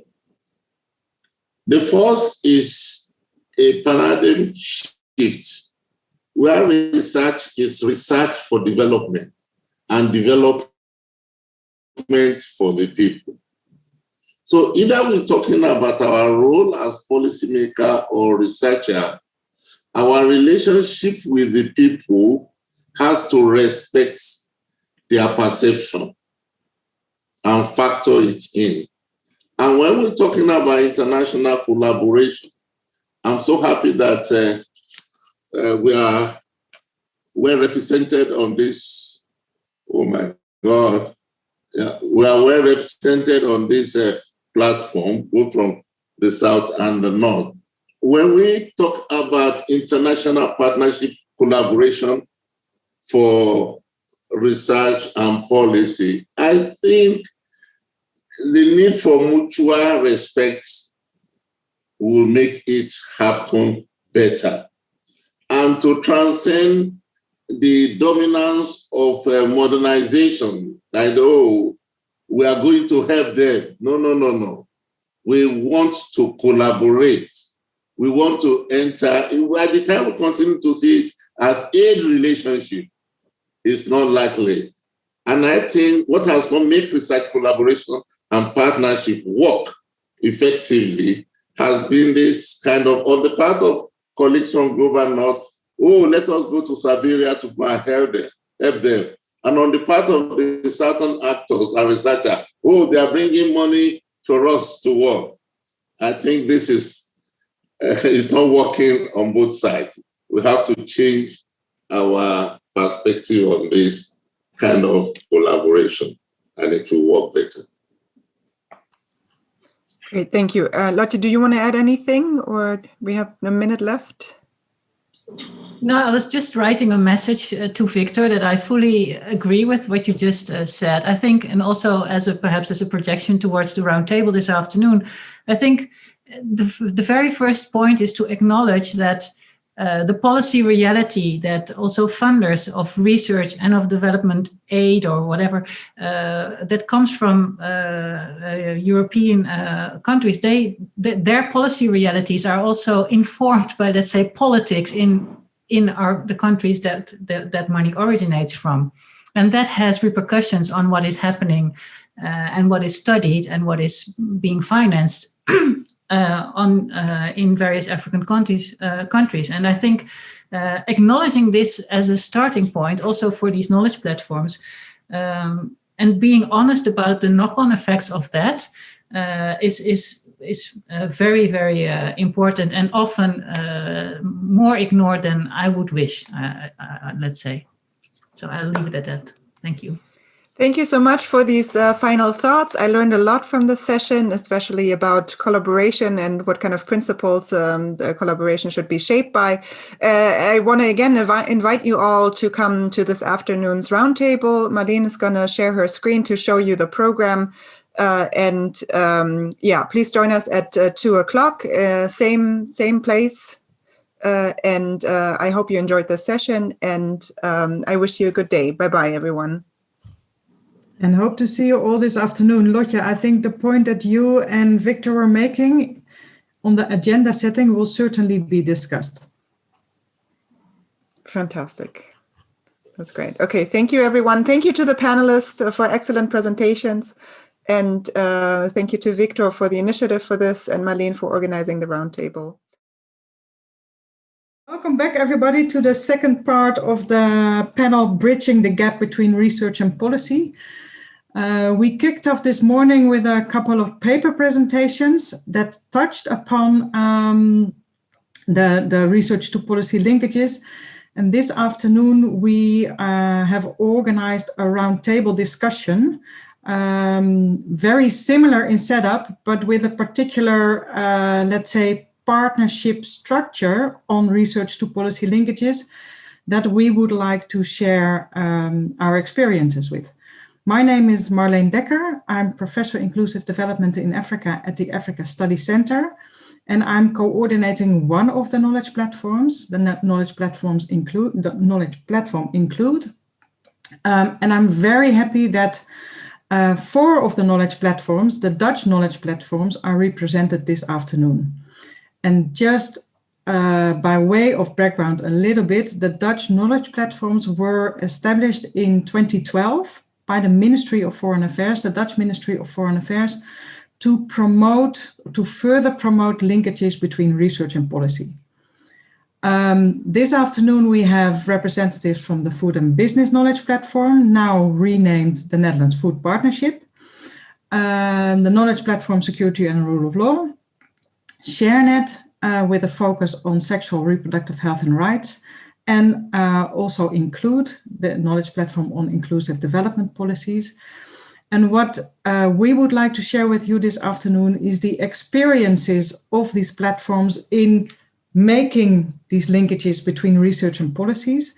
What you will see is that each of the platforms have taken a different approach. But interestingly, we see similar opportunities and also similar constraints, and sometimes we have created different ways of dealing with it. And that is actually the topic of the discussions this afternoon. So without further ado, I would like to give the floor to Messina Manirakusa from the Knowledge Platform Security and the Rule of Law to share their experiences with a learning component of the Addressing Root Causes program. Messina, the floor is yours. Thank you very much, Marlene, and thank you to the organizers of this session. Good afternoon, everyone. My name is Messina Laurette Manirakiza. I work for the Knowledge Platform Security and Rule of Law as a knowledge broker, programming and practice, working with implementing actors and So I was saying that I am with the Knowledge Platform Security and Rule of Law, and where I work mainly with organizations as a knowledge broker, programming and practice. And this afternoon, I would like to very quickly take the time to take you through our experience in facilitating learning conversation, learning component of the Addressing Root Causes program, a program funded by the Dutch Ministry of Foreign Affairs. 1 second, I'm trying to move forward with my slides, but very quickly, I'll be talking about our learning facilitation role. I'll touch upon key challenges, and I will end up sharing with you some key lessons we've learned throughout this learning facilitation experience. Very quickly, for those who may not be familiar with the Knowledge Platform Security and Rule of Law, it is a network of experts working on generating, sharing, interrogating, but also applying evidence in the field of security and rule of law. Our main objective is to improve the learning capacity and the knowledge base of our members who are decision makers in the field of security and rule of law, and here understands both implementing actors, practitioners, researchers, but also policymakers in the field of security and rule of law. What is the ARC program? The ARC program is a fund aimed at tackling the root causes of armed conflict, instability, and irregular migration. We work with 19 partner organizations, implementing 21 programs in 12 countries, including, just to name a few, DRC, Ethiopia, South Sudan, Syria, Pakistan, etc. So our role as part of as a learning facilitator is to support the grantee organization and the MFA to learn from and share programmatic knowledge, and to make sure that that programmatic knowledge generated is actually used in a concrete way to improve programming and policy. So let's touch upon our facilitation role. We start from the hypothesis that our grantees are the owners of the learning agenda. They are the owners, and they work as a community of practice. What we do as an external learning facilitator is that we try to sustain interaction, encourage interaction, and we do operate at the interface between practice and policy within that specific program. First of all, we do support the distilling work because we believe accessing but also filtering the most relevant and the most important evidence is key. So we try to ensure that knowledge generated is shared, reflected upon, scaled whenever possible at a more cross-organizational, regional or global level to make sure that it can, or the most relevant evidence can actually be fed into programming and policy. Secondly, we ensure that a variety of voices and perspective is brought in the learning conversation. We are trying to break silos, and we don't want a situation where we have only international NGOs located in The Hague are conversing with the MFA. We want to ensure that local voices are also equally represented. We also play a sort of convening role because most of the time between the grantees and the Dutch MFA, you have a sort of grantee and donor relationship where accountability is really key. It's not that we don't like accountability, but we also believe that it's important to create safe space for grantees to open up about their learnings which may be stemming from success as well as failures.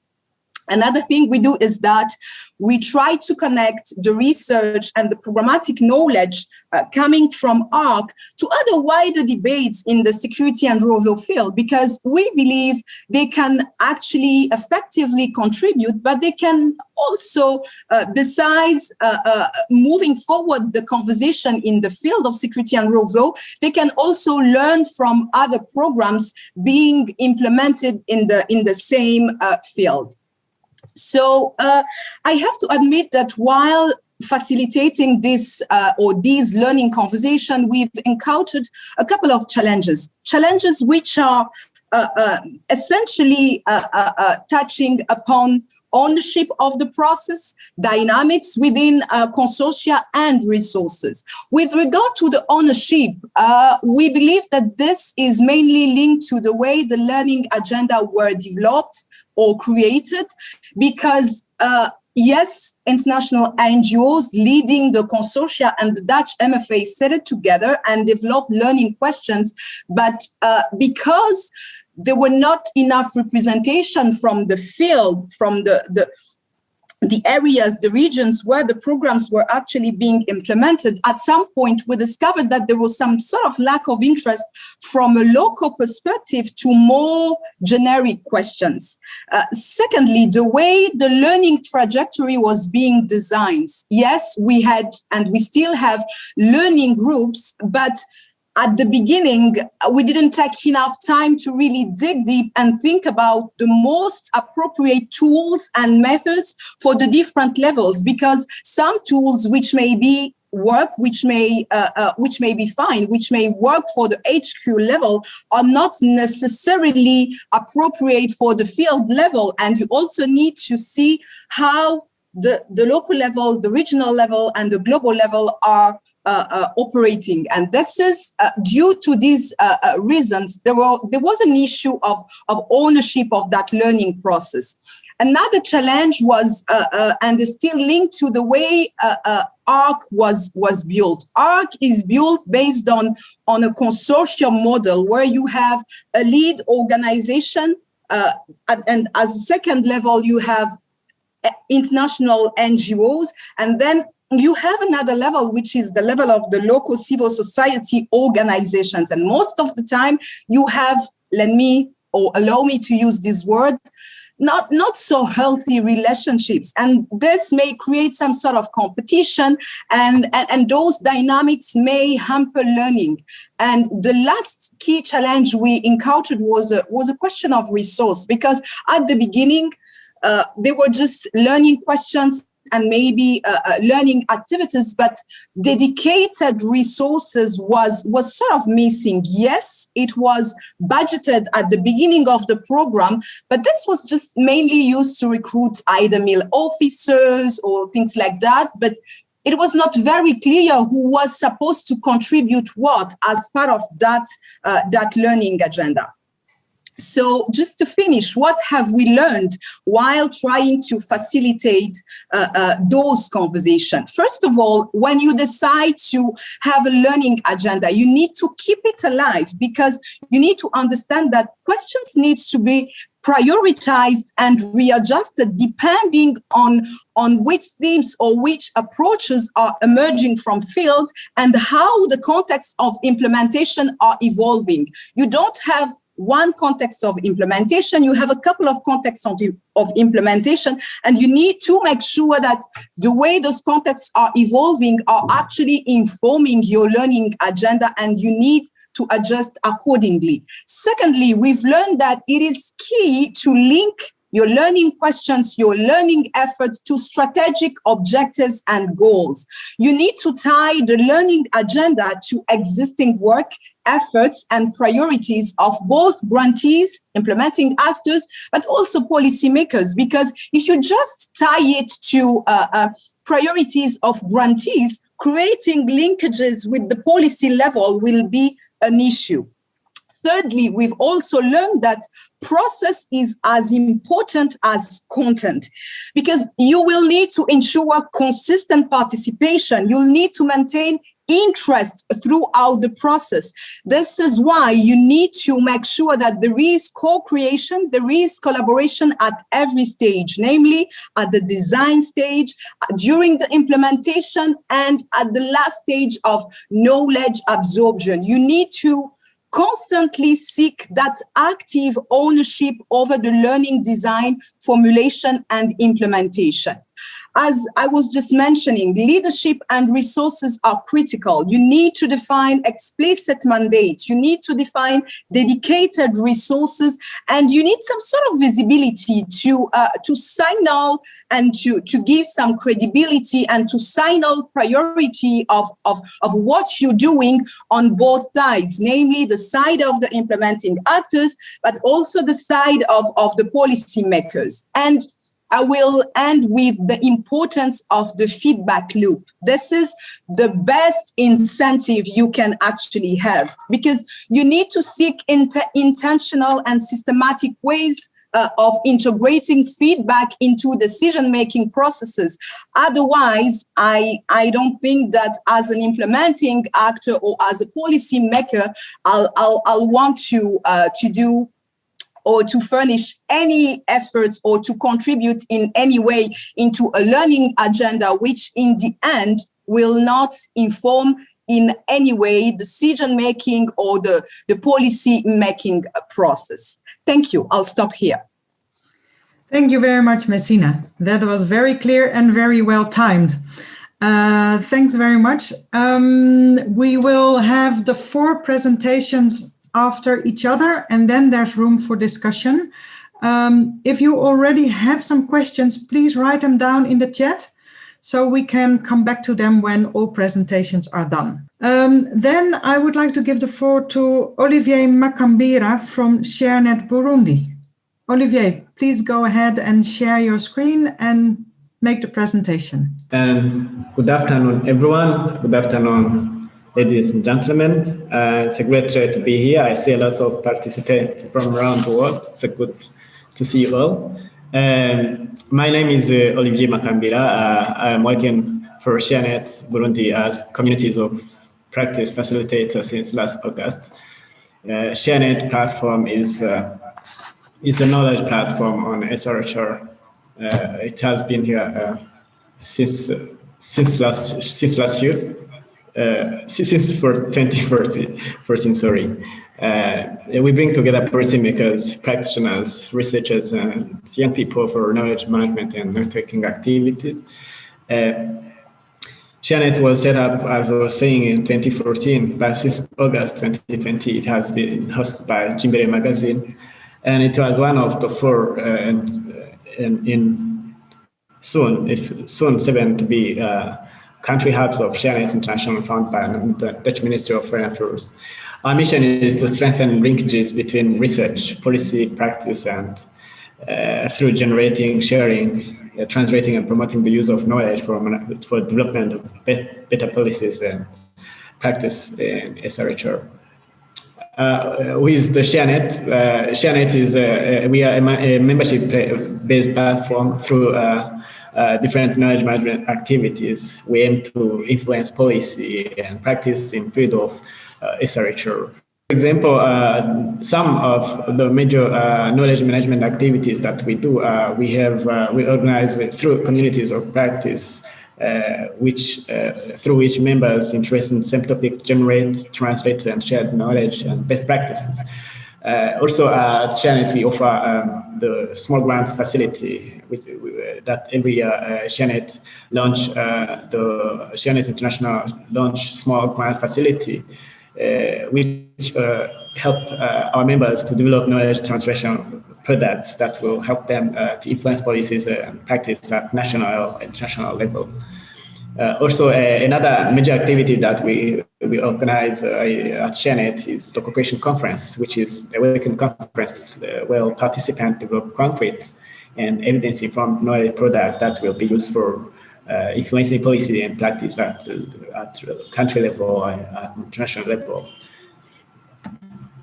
We have, as a knowledge platform, we have different challenges, but let me just rest on this issue that we have collected. We have, for example, in Burundi, barriers based on political, religious, and cultural conservatism intent on SRHR. Many. Talking about sexuality in Burundi and like many African countries remain taboo, and to deal with the government when tackling about specific and recognized topics remain challenging. sensitive topics include the safe abortion, the use of contraception for adolescents and youth, and talking about LGBTQI plus community is forbidden. And ShareNet still faces also challenge at local level, notably the weak commitment of policymakers to implement a human rights-based approach to policy and decision making. Also, the lack of reliable data that can further assist in evidence-based advocacy to influence the current legal policy framework on several aspects of sexual rights, sexual and reproductive health and rights remain also challenging. I can also mention the lack of investment in research hampers joint efforts with members and stakeholders to advance the national and international SRHR agenda. Also, let me mention that the power dynamics between local stakeholders also is one of the major challenges that we observe as a knowledge platform. Let me also, as I talked about different challenges, let me also stress a lot about the enablers that we have as another platform with tremendous experience in Burundi. ShareNet Burundi facilitates the dissemination of research results, best practices, and experiences from their members. We have more than 40 members, including universities, government ministries, institutes, and others, and local and international NGOs. ShareNet members decide on the agenda, which creates ownership and responsibility to move the SRHR knowledge agenda forward. Also, our communities of practice bring different stakeholders together in safe spaces to discuss sensitive topics and find solutions to the problems related to SRHR programming and policy in Burundi. ShareNet also provides the funding and enables stakeholders to co-create the knowledge products and facilitate the uptake into policy and practices. ShareNet Burundi also promotes the intergenerational dialogue, which is very important in Burundi, since talking about sexuality is taboo, and because of many cultural and religious and social barriers. We effectively reach the target group, including youth, by multiplying the online presence through the use of social media, the website and newsletter, because we believe that the future belongs to us. We innovate, and now young people have moved to the digital spaces. That is why ShareNet has embraced that pathway, that path. Exchange of experiences and best practices on other ShareNet country hubs. I say the area that we have. Actually, we have 4 country hubs, and soon will be 7. The country hub from Netherlands, the country hub another from Burundi, Jordan, and Bangladesh, and very soon another from South America and 2 from Sub-Saharan. That will add to this one of Burundi. Allow us to exchange and prepare solutions to some of the challenges of our time on SRHR agenda. I thank you very much for this time and this opportunity to discuss a lot, and I look forward to receiving feedback or comments regarding the work that we do. Thank you very much.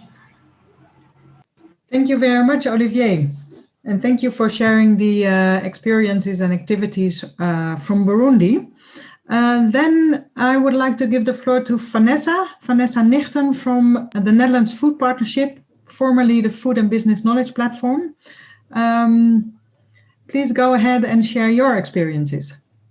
Thank you very much, Marleen. Thank you very much for the opportunity. Yeah, thank you. So my name is indeed Vanessa Nichten. I'm a knowledge broker at the Netherlands Food Partnership.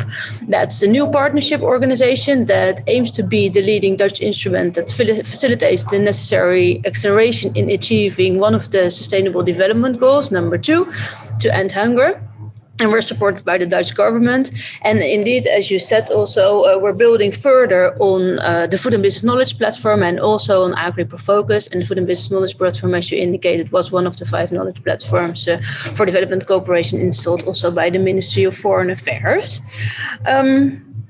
Actually, since 2013, one of the important parts of our work was a Food and Business Research Program together with NWO WOTRO. Unfortunately, my colleagues of NWO WOTRO cannot be here today because their organization was hacked earlier this week. So that's very sad, and they're not allowed to use laptops or whatever. But so I'm also speaking a bit on behalf of them. But what we have been working on was a large program of 40 million existing of actually two big funds. I've put some descriptions on the slide. So there was one fund that was the Applied Research Fund, having 45 projects, and the aim there was to work on concrete innovations for food and nutrition security in the partner countries, as they were from the Netherlands, so 15 countries. And what was a bit special there was that there was always a low middle income practitioner in the lead. So there was not a researcher in the lead of research work, but there was a practitioner. Then there was the Global Challenges Program that consists of 30 projects. They took a bit longer, 2 to 5 years per project. And they were working on enhanced understanding of emerging key issues in food and nutrition security. And also there, as with the ARF projects, there were hybrid consortia, international, Dutch and low middle income countries, but more important, maybe also with researchers and practitioners. And all those projects from the very beginning on had a very strong focus on co-creation and research uptake. And from the Netherlands Food Partnership side, we tried to help them by improving this co-creation and research uptake practices. One of the things that we have been doing now that most of the projects are ending is a big synthesis study of the work of all those projects. And actually that has led to a lot of papers. There will be some 13 published, more of the half of them are finished now, webinars and podcasts. And I decided today to focus pretty much on one of the papers so that we have real synthesized and also systematic insights from what has happened. And also there has been an external evaluation by a German agency, and I'm also taking some of the conclusions they had on the research project here today in my presentation. And we'll focus on some lessons on influencing of the research projects on policy formulation, on the influencing the implementation, the policy implementation, and also some general lessons. First of all, for this specific study that was just called Influencing Policies and Practice for Improved Food and Nutrition Security, an analysis was made of 16 of those projects, and they had the ambition to contribute to a better enabling policy environment specifically for farmers and producers to grow, to process, and to market their agricultural produce for improved food and nutrition security. And also part of the study was a survey among some 78 external stakeholders of the research project. And actually the research insights of those projects have led up to uptake by policymakers and practitioners for new and better policies, for legal instruments, for practices, for priorities and guidelines in 3 areas. I noted them on the slide. So the first one actually was promoting alternatives for declining natural resources. An example is a project that developed a roadmap and a legal framework for the production of insect-based animal feed in Kenya, which is quite popular now in Kenya, and was pretty much of a success. Another example of working on declining natural resources was revitalized discussions about the implementation decrees in fisheries sector in Benin. As you can see, secondly, project had some positive results in responding to growing and changing food demands due to growing and urban populations.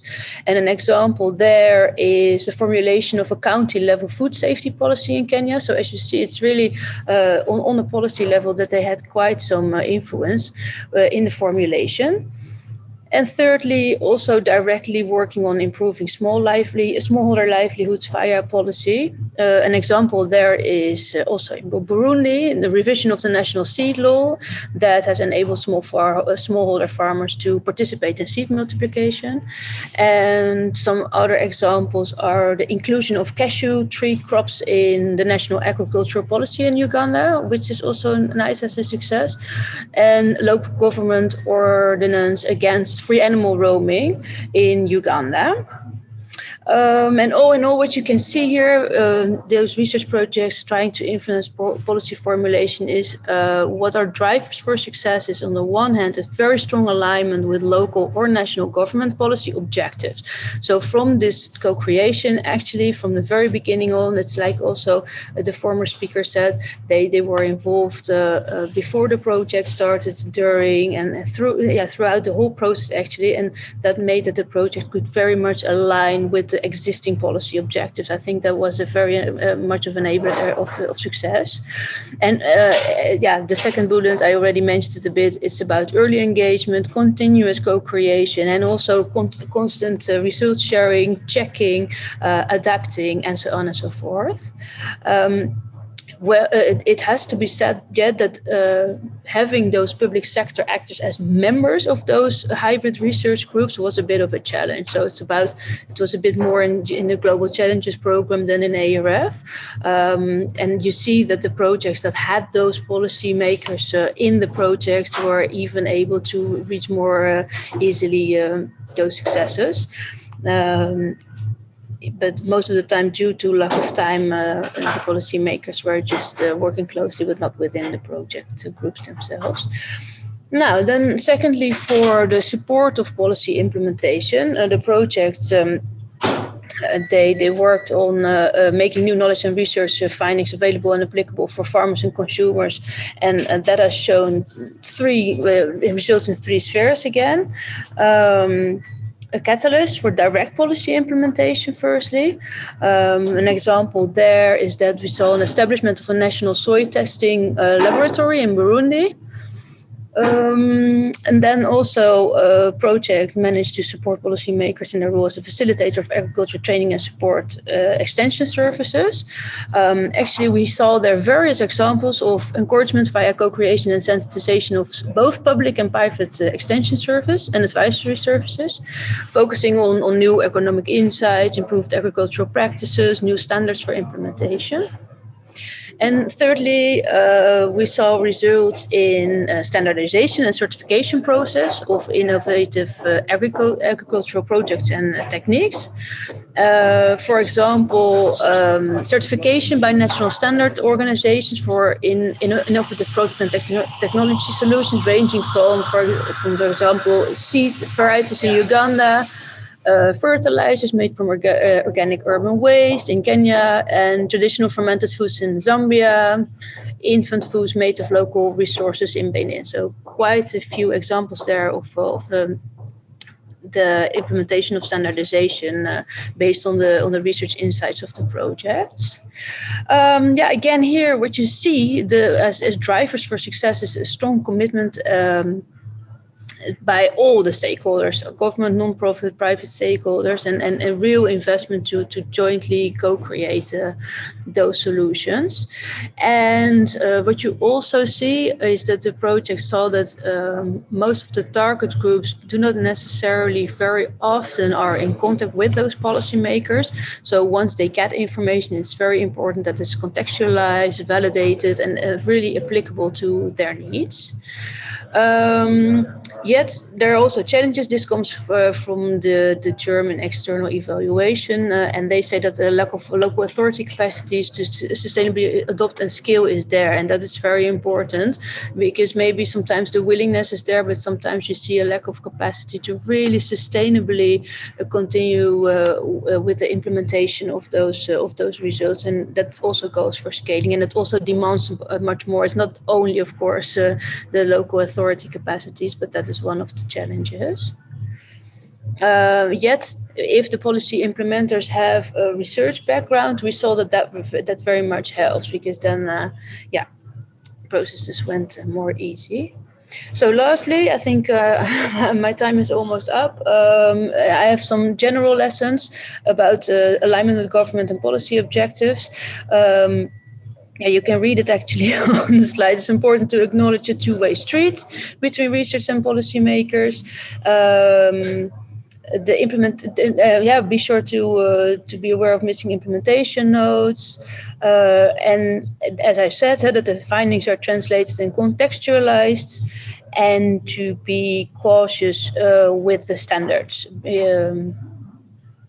working with low and middle income countries. Yeah, so far the insights from the Netherlands Food Partnership side. Okay, thank you very much, Vanessa. Thank you indeed. Yeah. Then I would like to give the floor to Obadiah Miroro from the Include Knowledge Platform and ARC in Nairobi. Thanks, Marlene, for the opportunity. Include is the final platform, but not least in importance. Now,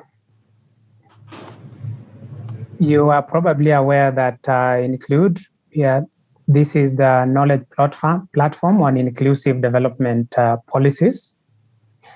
And what I will do in briefly is to share our experiences.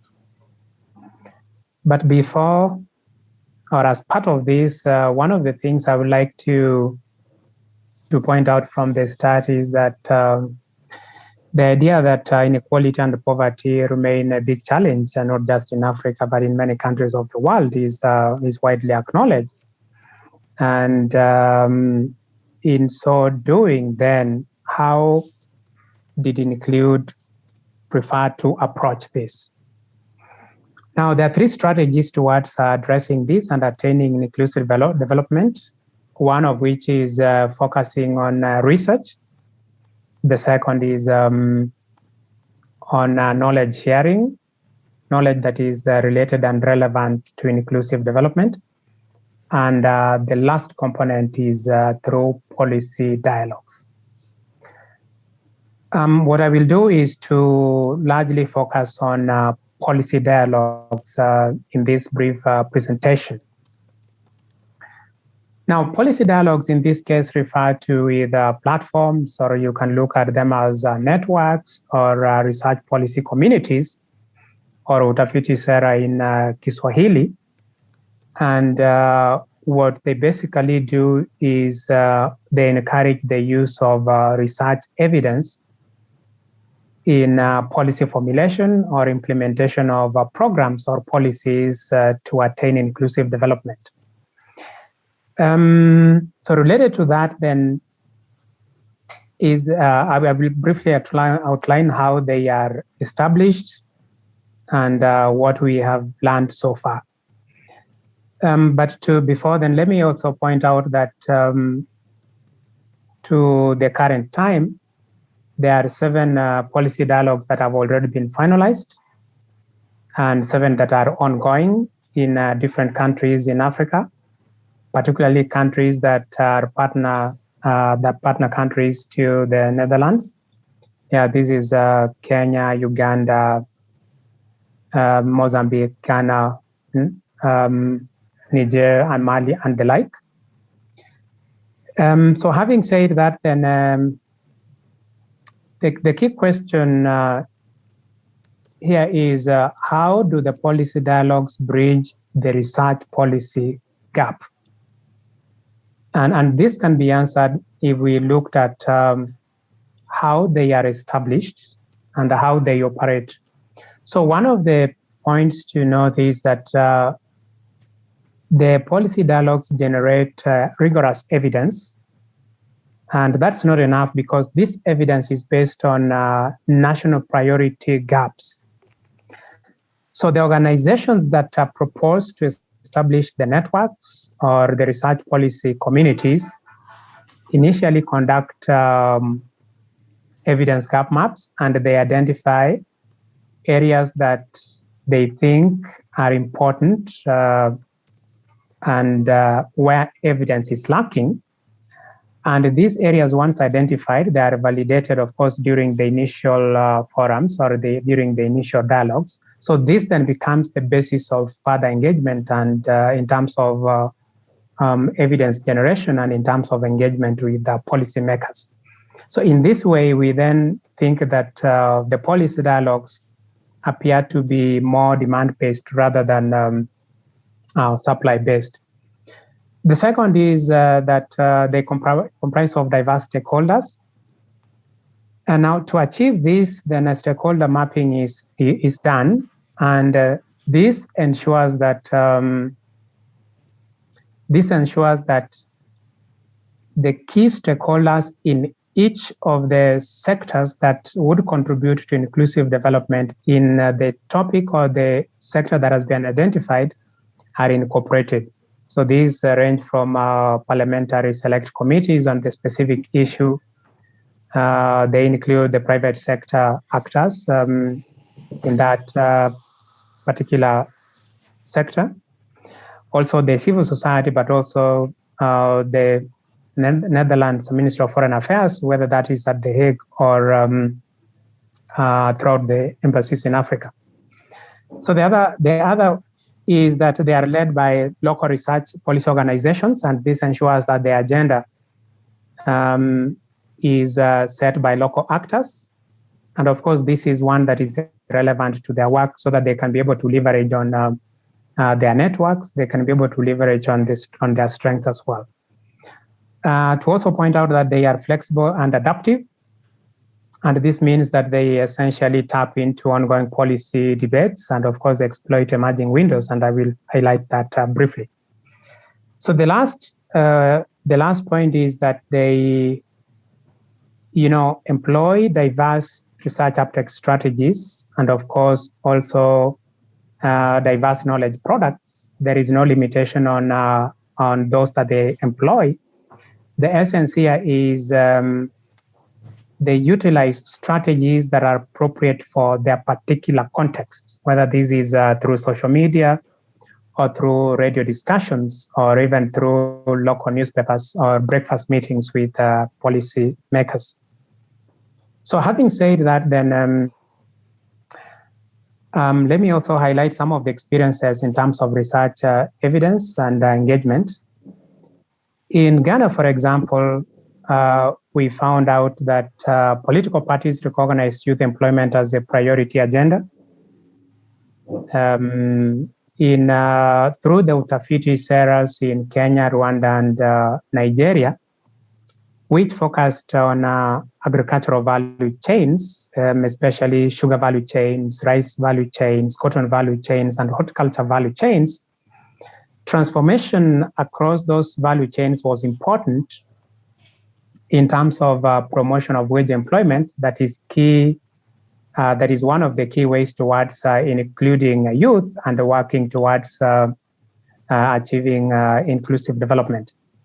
In Uganda, one of the policy dialogues actually established and engaged with policymakers on the idea that women entrepreneurs are heterogeneous. And this would actually imply that the policies and the programs that would contribute towards improving the entrepreneurial endeavors would need to be diverse to consider, for example, women entrepreneurs based in urban areas or rural areas, those that are educated, those that are not so educated, and the like. Through the policy dialogue in Mozambique, one of the key issues that emerged was that it's in terms of the potential to use the inclusivity index to establish the extent to which the extract sector firms involve youth in their activities. This is because one of the questions there was that the extractive sector firms were or the idea that the extent to which they were involving youth in terms of wage employment had been questioned, and therefore use of this inclusivity index would be one of the ways to start generating debate and discussions and perhaps policies in terms of how youths can be engaged more in terms of wage employment activities. Now, lastly, one of the utafiti on social protection in Kenya contributed to the Kenya Social Protection Bill, particularly in many areas, but also on emphasizing the idea of creating a single registry to avoid or to prevent double dipping and therefore enhance the effectiveness of the social protection programs, especially cash transfers. Now, let me lastly highlight on the, what have we learned through engagement within the policy dialogues. So one of the things is that it is possible that evidence on national priority issues can appeal to political parties and other policymakers. And this was evident in Ghana, where political parties were keen on issues on youth employment creation, and more recently on the role of local government in COVID-19 interventions. In the Kenyan case, policymakers recently have been interested in particularly the Ministry of Education and other government agencies on the extent to which COVID-19 affected access to education programs by the government and other sectors through online platforms. And this was spearheaded by PAL Network, one of the organizations leading this in Kenya. The other is that research uptakes takes patience and perseverance. And we've seen this, for example, in very recent cases where the members of the policy community change from time to time, either during national elections, and some of those that have already been locked in and no longer participate, or new ones come in. We've also seen situations like it happened in Mali, the political situation or the political exceptional situation, and the policy community and the agency leading this had to delay. We've also seen cases where in other countries there's delay in terms of initial engagement with stakeholders, basically because of the variations in context. The last point I'd like to highlight is that in terms of policy engagement is that political cultures and contexts differ. And this actually influenced policymakers' willingness to consider evidence. We've seen, based on the work of Tafishi Sera in Rwanda, where government officials were keen on the evidence and actively participated in the dialogues. And like, for instance, in Kenya and Nigeria, where there are many diverse actors with different interests, sometimes conflicting, which made it difficult identifying where exactly to target and on who to engage and even appropriate ways to engage. So these are the key areas that we'd like to share from the perspective of Africa Policy Dialogues. Thank you. Okay, thank you very much, Obadiah. And thank you very much, all of you, for sharing the experiences.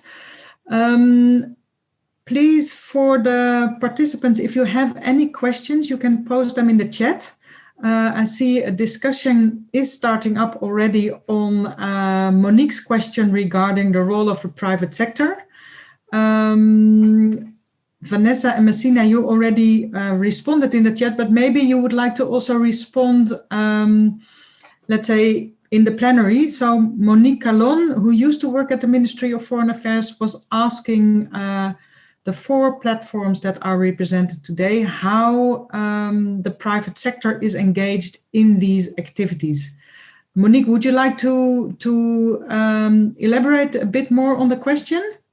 I suppose the question is relatively straightforward, and it's partly based, of course, on the work that we've done on food and nutrition in that particular sector, but it's looking at more or less at what we call the Dutch diamond, in the sense of getting 4 groups of actors together to, let's say, develop innovations, to work on, let's say, policy innovations and things like that. So that's part of my question. So, and I do think that from my own work within the Department for Sustainable Economic Development, that the private sector really does have not only a wealth of resources, which is great, but also a wealth of knowledge and experience in the field that we can tap into. So that's, and it's not only related to food and nutrition. So that's my basic question. Could I just use my unmute to take advantage?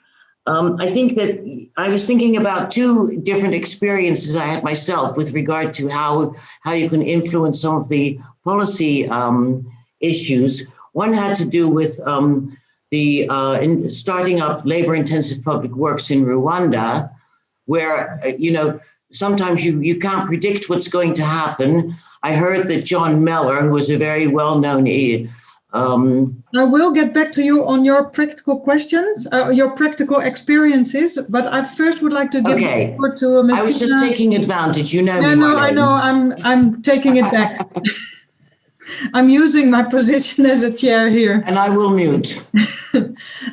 Messina, perhaps you could respond to Monique's question, and then also Olivier and Obadiah and Vanessa. Messina first, please.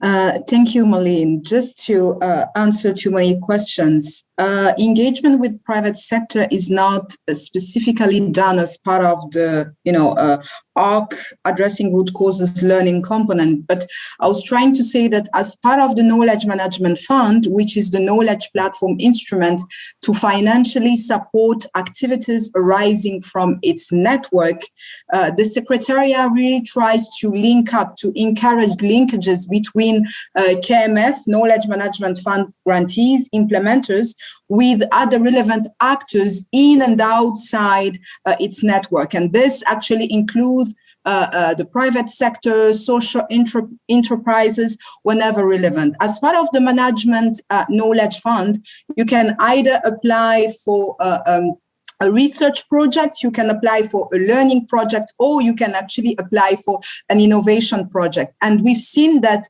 especially as part of the innovation cluster or strand, there are a lot of opportunities of collaboration between non-governmental civil society organization and private sector and social enterprises. So depending on the specific project being implemented, those linkages between implementers and private sector or other social enterprises may contribute to enrich the debate, diversify the debate on the specific questions. It might be about linking up different innovative thinkers who have think about but also tested some specific approaches which can serve to advance a specific cause in the field of security and rule of law.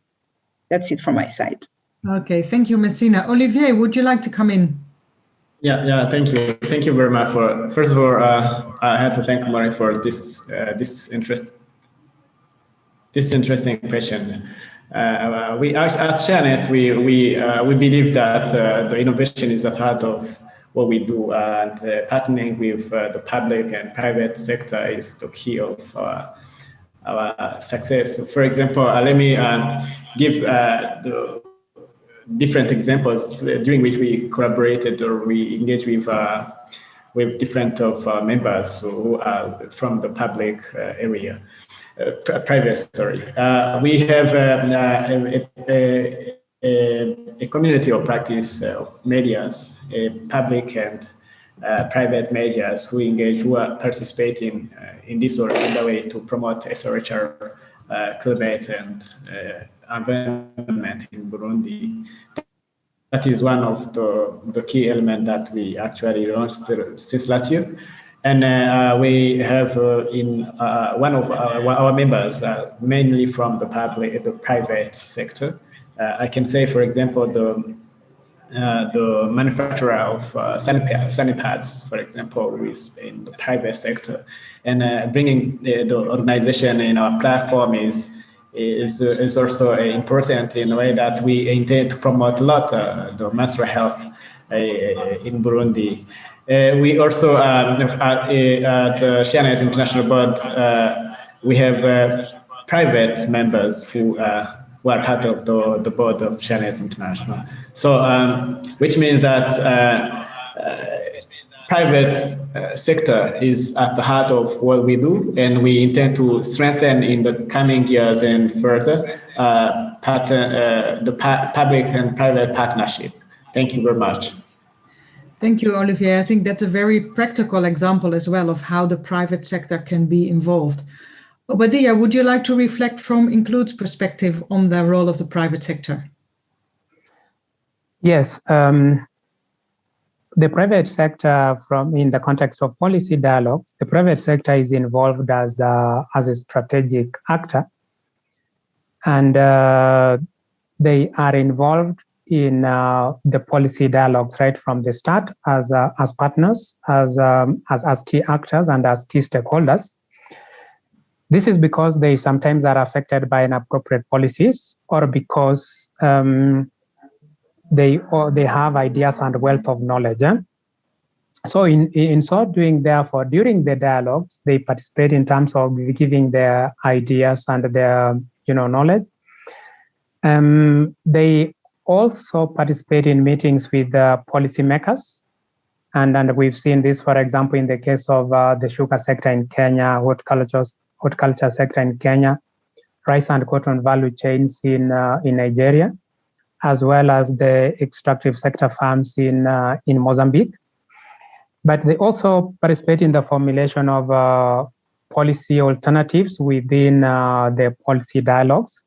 Of course, here there are negotiations that give and take, but by virtue that they participate, this contributes in enhancing the appropriateness of the policies, especially those that are geared towards not just productive employment, but even those on social protection, because they also participate. And lastly, through their participation in the dialogues, they actually identify how they enhance their activities and contribute towards sustainable development and inclusive development. For instance, in the case of Mozambique, some of the extractive sector farms were very clear on how they would then work together with government agencies so that they can start training programs to enhance the capacity of the youth and skills of the youth to participate and to work in or to be employed in extractive sector farms. Okay, thank you very much. And Vanessa, you also wanted to bring in some of your experiences. Thank you. Thank you, Monique, also for the question. Yeah, I think in Food and Business Research, the private sector had a very important role.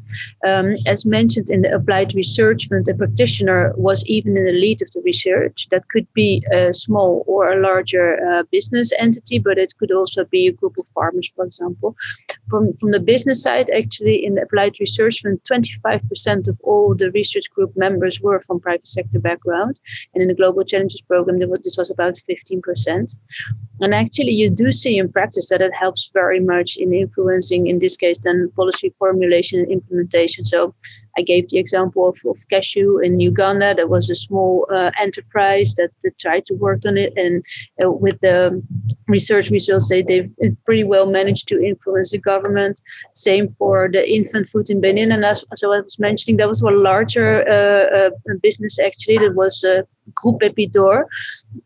Yet, on the other hand, what you do see is that when business parties are involved, they have quite different agendas. So first of all, they do not necessarily always have the time that researchers do have, for example, for meetings, for exchange, and so on and so forth. So it was really also a challenge to find out a good way of working. And secondly, what you also saw is that not necessarily all the private actors were very eager to share also and to work on open access, which was obliged within the NWO work. So that sometimes was a challenge. So we also have had some discussions whether, it's recommended to have those actors really within the research group, but yes, it does have quite some advantages. Okay, thank you, Vanessa. I think this point, the point on the private sector very, very much illustrates the setup of the knowledge platforms in this Dutch Diamond, the multi-stakeholder engagement. And I saw that Corina posed a question in the chat to Messina, which is also about this collaboration, but not between research and private sector, but more between local actors and researchers. So the question is, Messina, could you speak about a few examples for the lessons learned? For example, you said that local actors weren't so interested in what research projects were interested in. Could you elaborate a bit on that? And maybe also a question to the other representatives of the platforms, whether you could think of an example of where these tensions sometimes play out. But Messina first, please. Yes, just to clarify, I didn't say that local actors were not so they were not so interested because the learning questions identified at the moment the learning agenda was being kicked off were just very general. So basically, we had 5 learning areas. We had conflict sensitivity, we had gender transformation, we had adaptive programming, we had working in highly securitized environment, and we also had income generation activities for peace. But those questions were, those areas were really, really broad. And let's take the example of conflict sensitivity or gender transformation. Taking the example of gender transformation, for instance, gender transformation in the Great Lakes region of Africa, for instance, can mean something totally different from someone implementing a NARC program in Pakistan. So I believe the key issue while creating the agenda and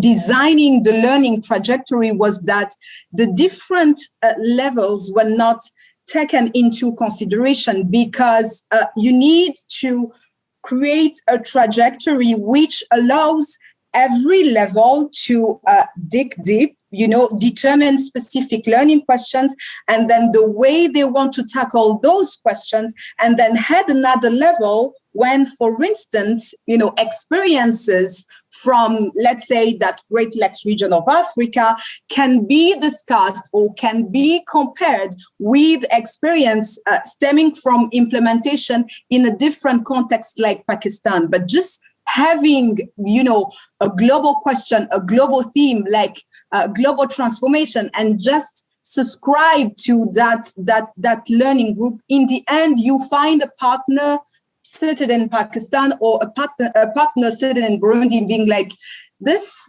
doesn't really speak to us. So what we did is that, because the learning groups were too generic, were at a too high level, we try to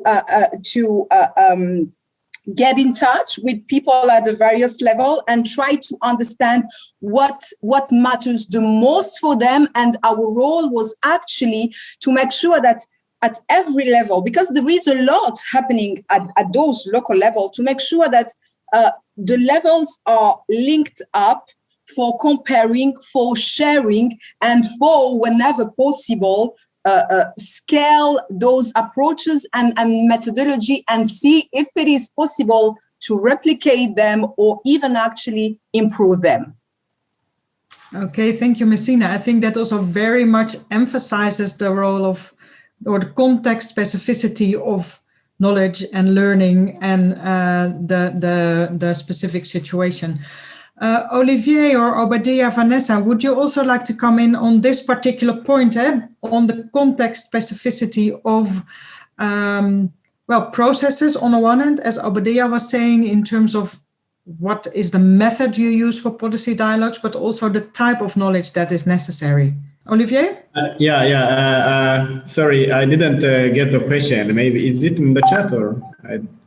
No, there was one question in the chat about how, let's say, perspectives from local institutions could differ from research projects. And then Messina illustrated or emphasized how the context is very prominent in sort of understanding what is relevant or what is a good question, what is a relevant question. And I was wondering to what extent within ShareNet Burundi, you've also experienced such issues. Yeah, thank you. Thank you very much, Martin, for this question. As I said previously, ShareNet Burundi is we are a membership-driven platform, And in our communities or practice, we have policymakers. We have it's inclusive, which means that it's very easy for us, for example, to engage with the government. For example, the Ministry of Public Health, since it is our member of steering committee, then it becomes easy to approach them even if they do not cooperate like how we intend, how we want to see them involved. It's easy for us to approach, to discuss about issues, to discuss or meeting through, for example, through our meeting of COP, Community of Practice.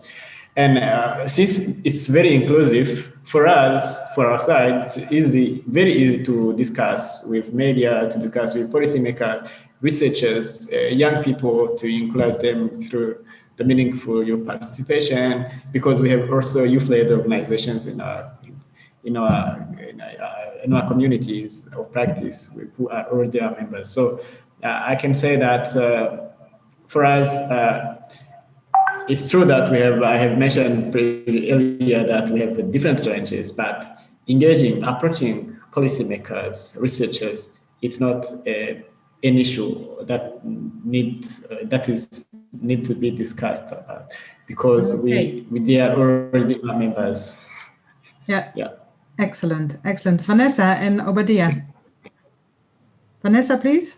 Yeah, thank you very much. Yeah, actually, I think indeed from the Netherlands Food Partnership side, we were already involved in the call formulation, and that as such is already a knowledge brokering process, because there we also try to give voice to various sounds, and also based on literature that was already existing. That was in particular for the Global Challenges program. There we defined themes as food systems and also inclusive value change. Pretty broad still indeed. And then for the Applied Research Fund, it was actually even broader, because the demand was that the research projects should fit within the framework of the Ministry of Foreign Affairs, Development Cooperation for Food and Nutrition Security. And what you saw there actually is that the practitioners did find their way to sort of align their agendas as for the Applied Research, and they were in the lead themselves. Yes, the interesting thing maybe is that we got some comments from the embassies, from the Dutch embassies, that they said it was indeed too broad or not fitting to their demands. So what we then did in a later stage of the Applied Research Fund is that we specified some calls applied to countries indeed, and that worked out very well. So for Bangladesh, it was specific water-related questions. So yeah, we learned indeed also to adapt along the way there. Yeah. And Obadiah? Now, the first thing I'd like to point out is that, in several African countries, if not all, actually there are ongoing policy formulation activities by governments and other agencies. In fact, some of the government agencies, including parliaments, they have their own research organizations. And sometimes they also have some agencies or some think tanks that they're inclined to work with, or even some individuals who are considered, who are highly placed in terms of the policy space. In this regard, therefore, in our experience, it becomes useful to work with these particular organizations, because there are already ongoing policies, and therefore the key thing is to identify opportunities or policy windows and exploit them, so that then there is some traction. The second point I'd like to highlight is that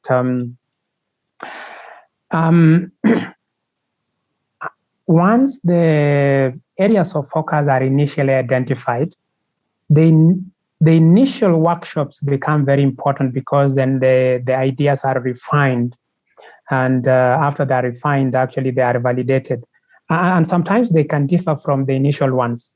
In the case of Mozambique, for instance, although the initial focus of one of the policy dialogue was on how inclusive government could enhance nutrition and food security, after the initial discussions, the focus slightly shifted to gas, because then that is what they consider the local actors found very important.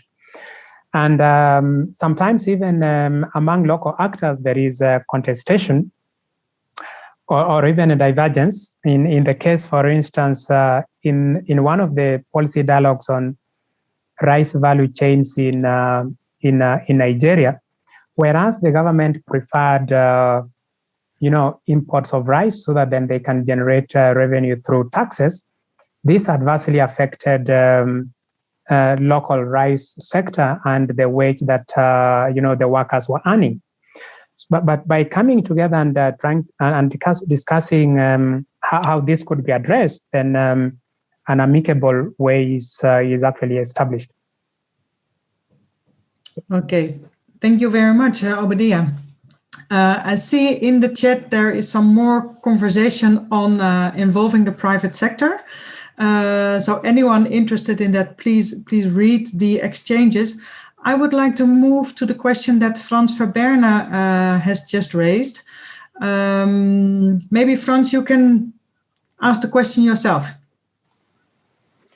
Yeah, thanks for all the presentations. And I think all the presentations showed many examples of influencing policy by research, by results from research, etc. But I was wondering whether the platforms have also experience with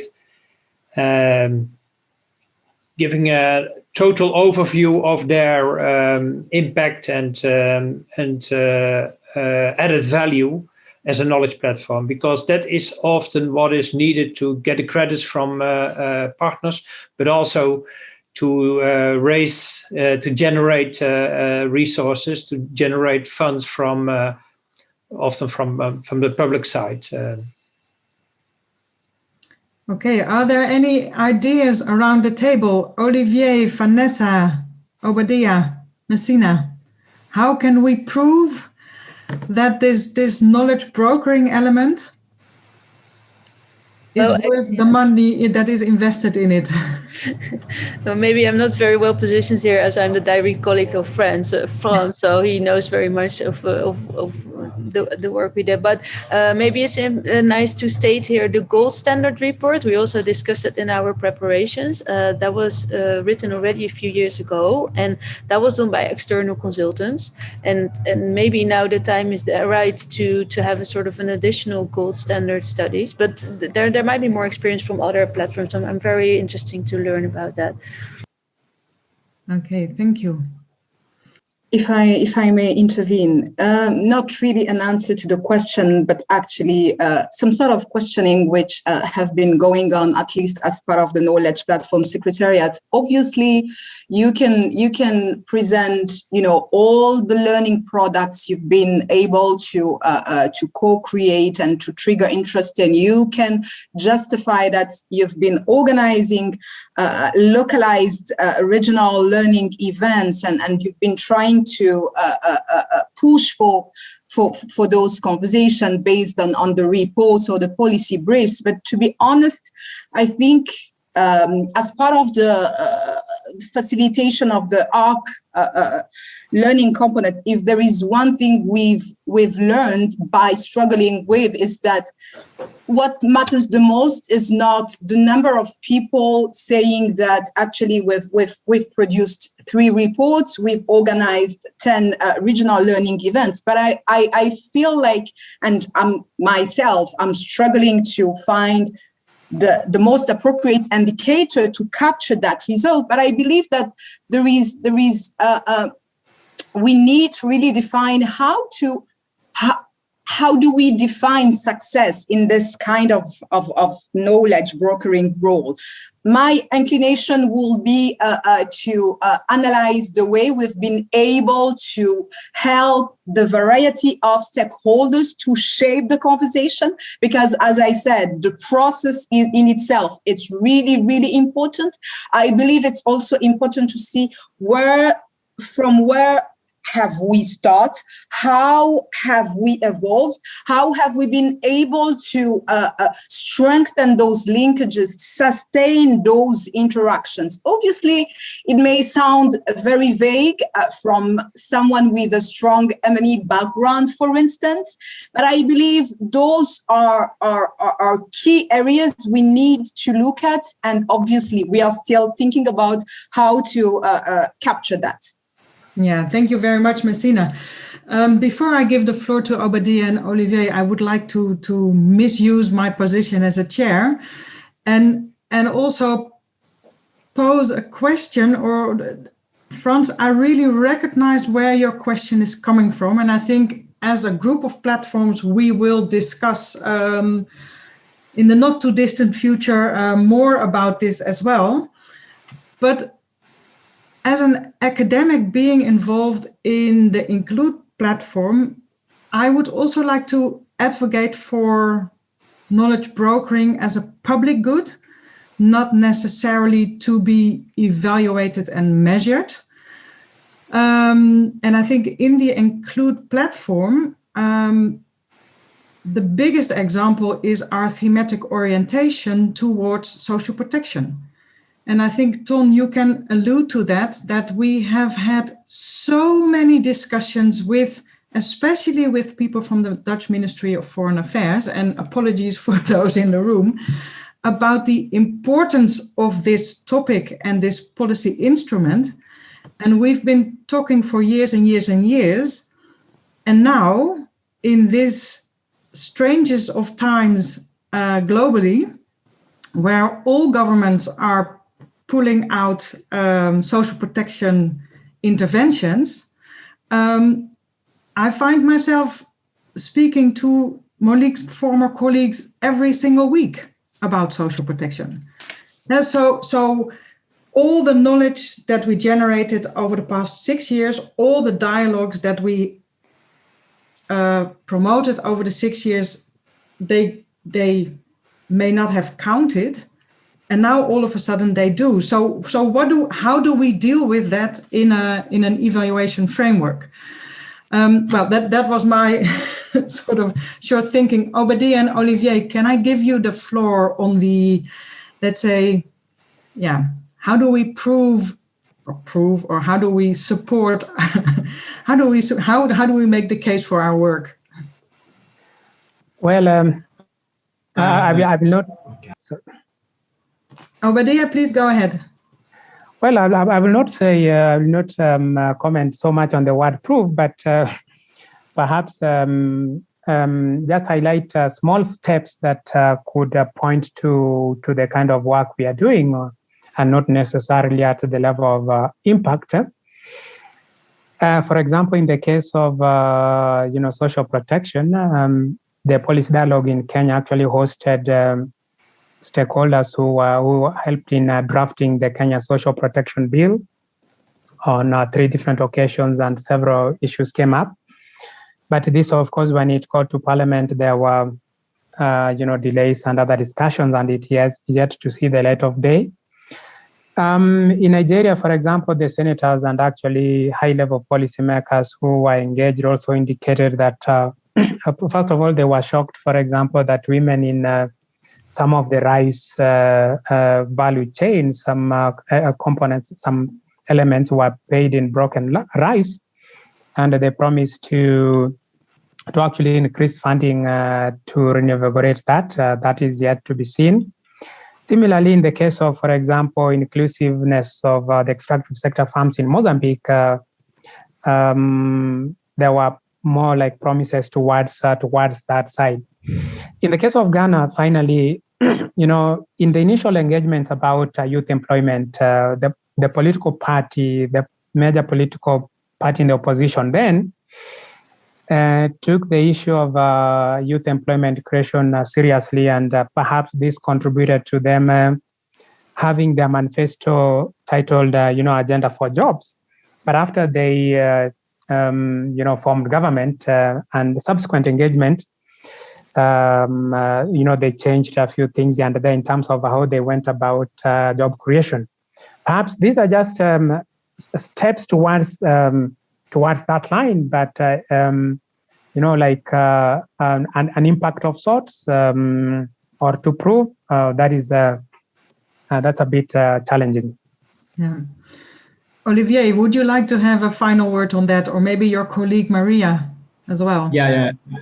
I was about to introduce Maria, who can support who can maybe take the floor to respond to some of the questions. Yeah, thank you, Olivier and Marlene, and hello everyone. I'm Maria, ShareNet International Country Coordinator, Slide Knowledge Management Expert. I resonate a little bit. I just wanted to also echo a little bit what Messina was saying. We're also been struggling a little bit on how to show this impact. And of course, we have an M&E framework, and we try to showcase our success stories. We have also testimonials from our members, and the network keep growing, which is also like, we might do something good for members to keep engaging with us.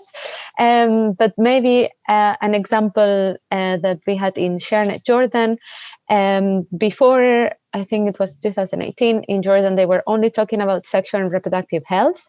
So the rights was nowhere to be found, basically. And we'd like to believe that ShareNet Jordan and all its members, they did quite some dialogue with, organized some dialogues with the government and wrote a lot of policy briefs. So that the rights component of SRHR was included in their policies. And since 2018, if I'm not mistaken, they are talking now about sexual and reproductive health and rights. So that was a big achievement. And I'm not saying that it was only ShareNet Jordan that did this, but they did play quite an important role in bringing together different actors to move this agenda forward. Yeah. Okay, thank you very much, Maria, for sharing that as well. I think we're approaching the final minutes of the panel session. What we've been able to share is quite a rich experience of these knowledge platforms that were established by the Ministry of Foreign Affairs, where indeed co-creation of the questions, co-creation of the research with various actors from not only academia, but also private sector, NGOs, policymakers plays an important role. With Corinna and Victor, we agreed to sort of round off this discussion also by asking their perspectives, because we started with the panel presentation, the paper presentations this morning, and then have these very practical examples of the knowledge platforms in the afternoon. So Corinna and Victor, I would like to give you the final word for some short reflections. I can see Corinna, but Victor seems to be... No, Victor is also there, I think. Yeah. Okay, but Corinna, please take the floor. Sure. Thank you so much, Marlene, and thank you for organizing this roundtable. I've only been familiar with the knowledge platform on security and rule of law, and so it was great to learn about the other kinds. But to be honest, as a researcher, I've not been too involved in projects that had a very close policy link, and so it's really interesting to learn about this. And also from the research this morning, the research presentations, what I've learned and what I took away is basically an encouragement to, from the start of a research project, to collaborate with local partners in order to come up with research questions and plans, and also a plan for sharing finding. In my field and among my colleagues, we often have to add now this impact, knowledge impact, to our funding applications. And usually that's, to be honest, that's an afterthought. That's what we do as an add-on. And often this is limited to sharing findings with policymakers. And I think what I've learned today is to take it the other way around.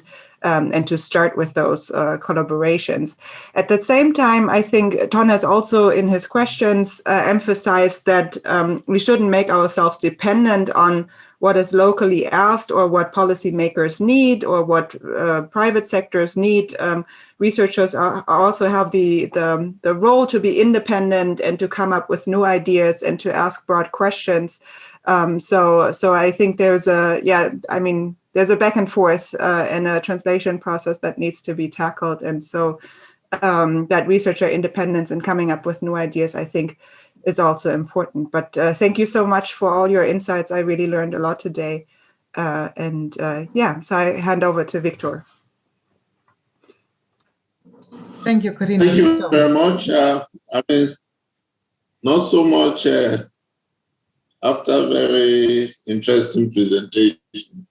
I think in the morning session, we were able to raise and debate and of course, identify some of the challenges in terms of bridging policy and research. And we left the platform asking ourselves question about what new approach. And I think the follow-up session this afternoon provided some insight into what's possible or the new trend emerging in terms of practical engagement among the stakeholders for better use of research at level of policy formulation, design, and program intervention. A very interesting presentation. And I think one thing also came out in terms of ownership of the process, especially by the local community, whichever way we are able to define that has also come out. But again, we need to footnote this, that these are emerging trends from which we can learn, build on, and possibly engage colleagues in the university and research to further theorize this, ask questions, and come up with framework that we can share based on comparative examples across the world, especially in the global south. For me, the last 10 minutes has been very interesting as an evaluator myself, when one of our participants posed the question about how do we justify the investment. And I think this is one ongoing debate, especially in the past 2 decades, when resources allocated to development sector has experienced, some dwindling sloppy things. And I think from my own experience working with some of the international NGOs and donor agencies, the tangibles and the intangibles. I think the framework for evaluations have to be rethink, especially now that we're emphasizing the need to have knowledge-based intervention. We really need to rethink the framework for conducting evaluation and for justifying investment, which suggests that our cost-benefit analysis have to change. Knowledge do not represent the bridges and the pothole, the boreholes, but knowledge can build more bridges and boreholes.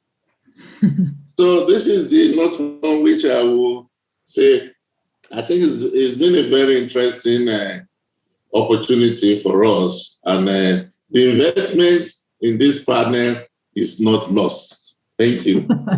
For sure. Thank you very much, Victor, and thank you, Corina, for your reflections as well. I think that closes the discussion for today. I still see some activity in the chat, so for all of you who would like to follow up on some things, please continue. Very briefly, we will have a report on the discussion this afternoon, and we will also share the PowerPoints. So at least within the Knowledge Platforms group, but if you're interested, drop us a message and we can share that with you as well. of course, I would like to call on all of you to have a look at the Africa Knows website. The session is recorded, so will be broadcasted later on. And there's a variety of resources to be found on the Africa Knows website. And last but certainly not least, this evening, a film is screened, Science in Africa, starting at 8 o'clock via the same channel that you've now entered this virtual room. You're all invited. And perhaps we'll meet in some of the last panels of the Africa Knows conference or on another occasion. Thank you very much for your contributions.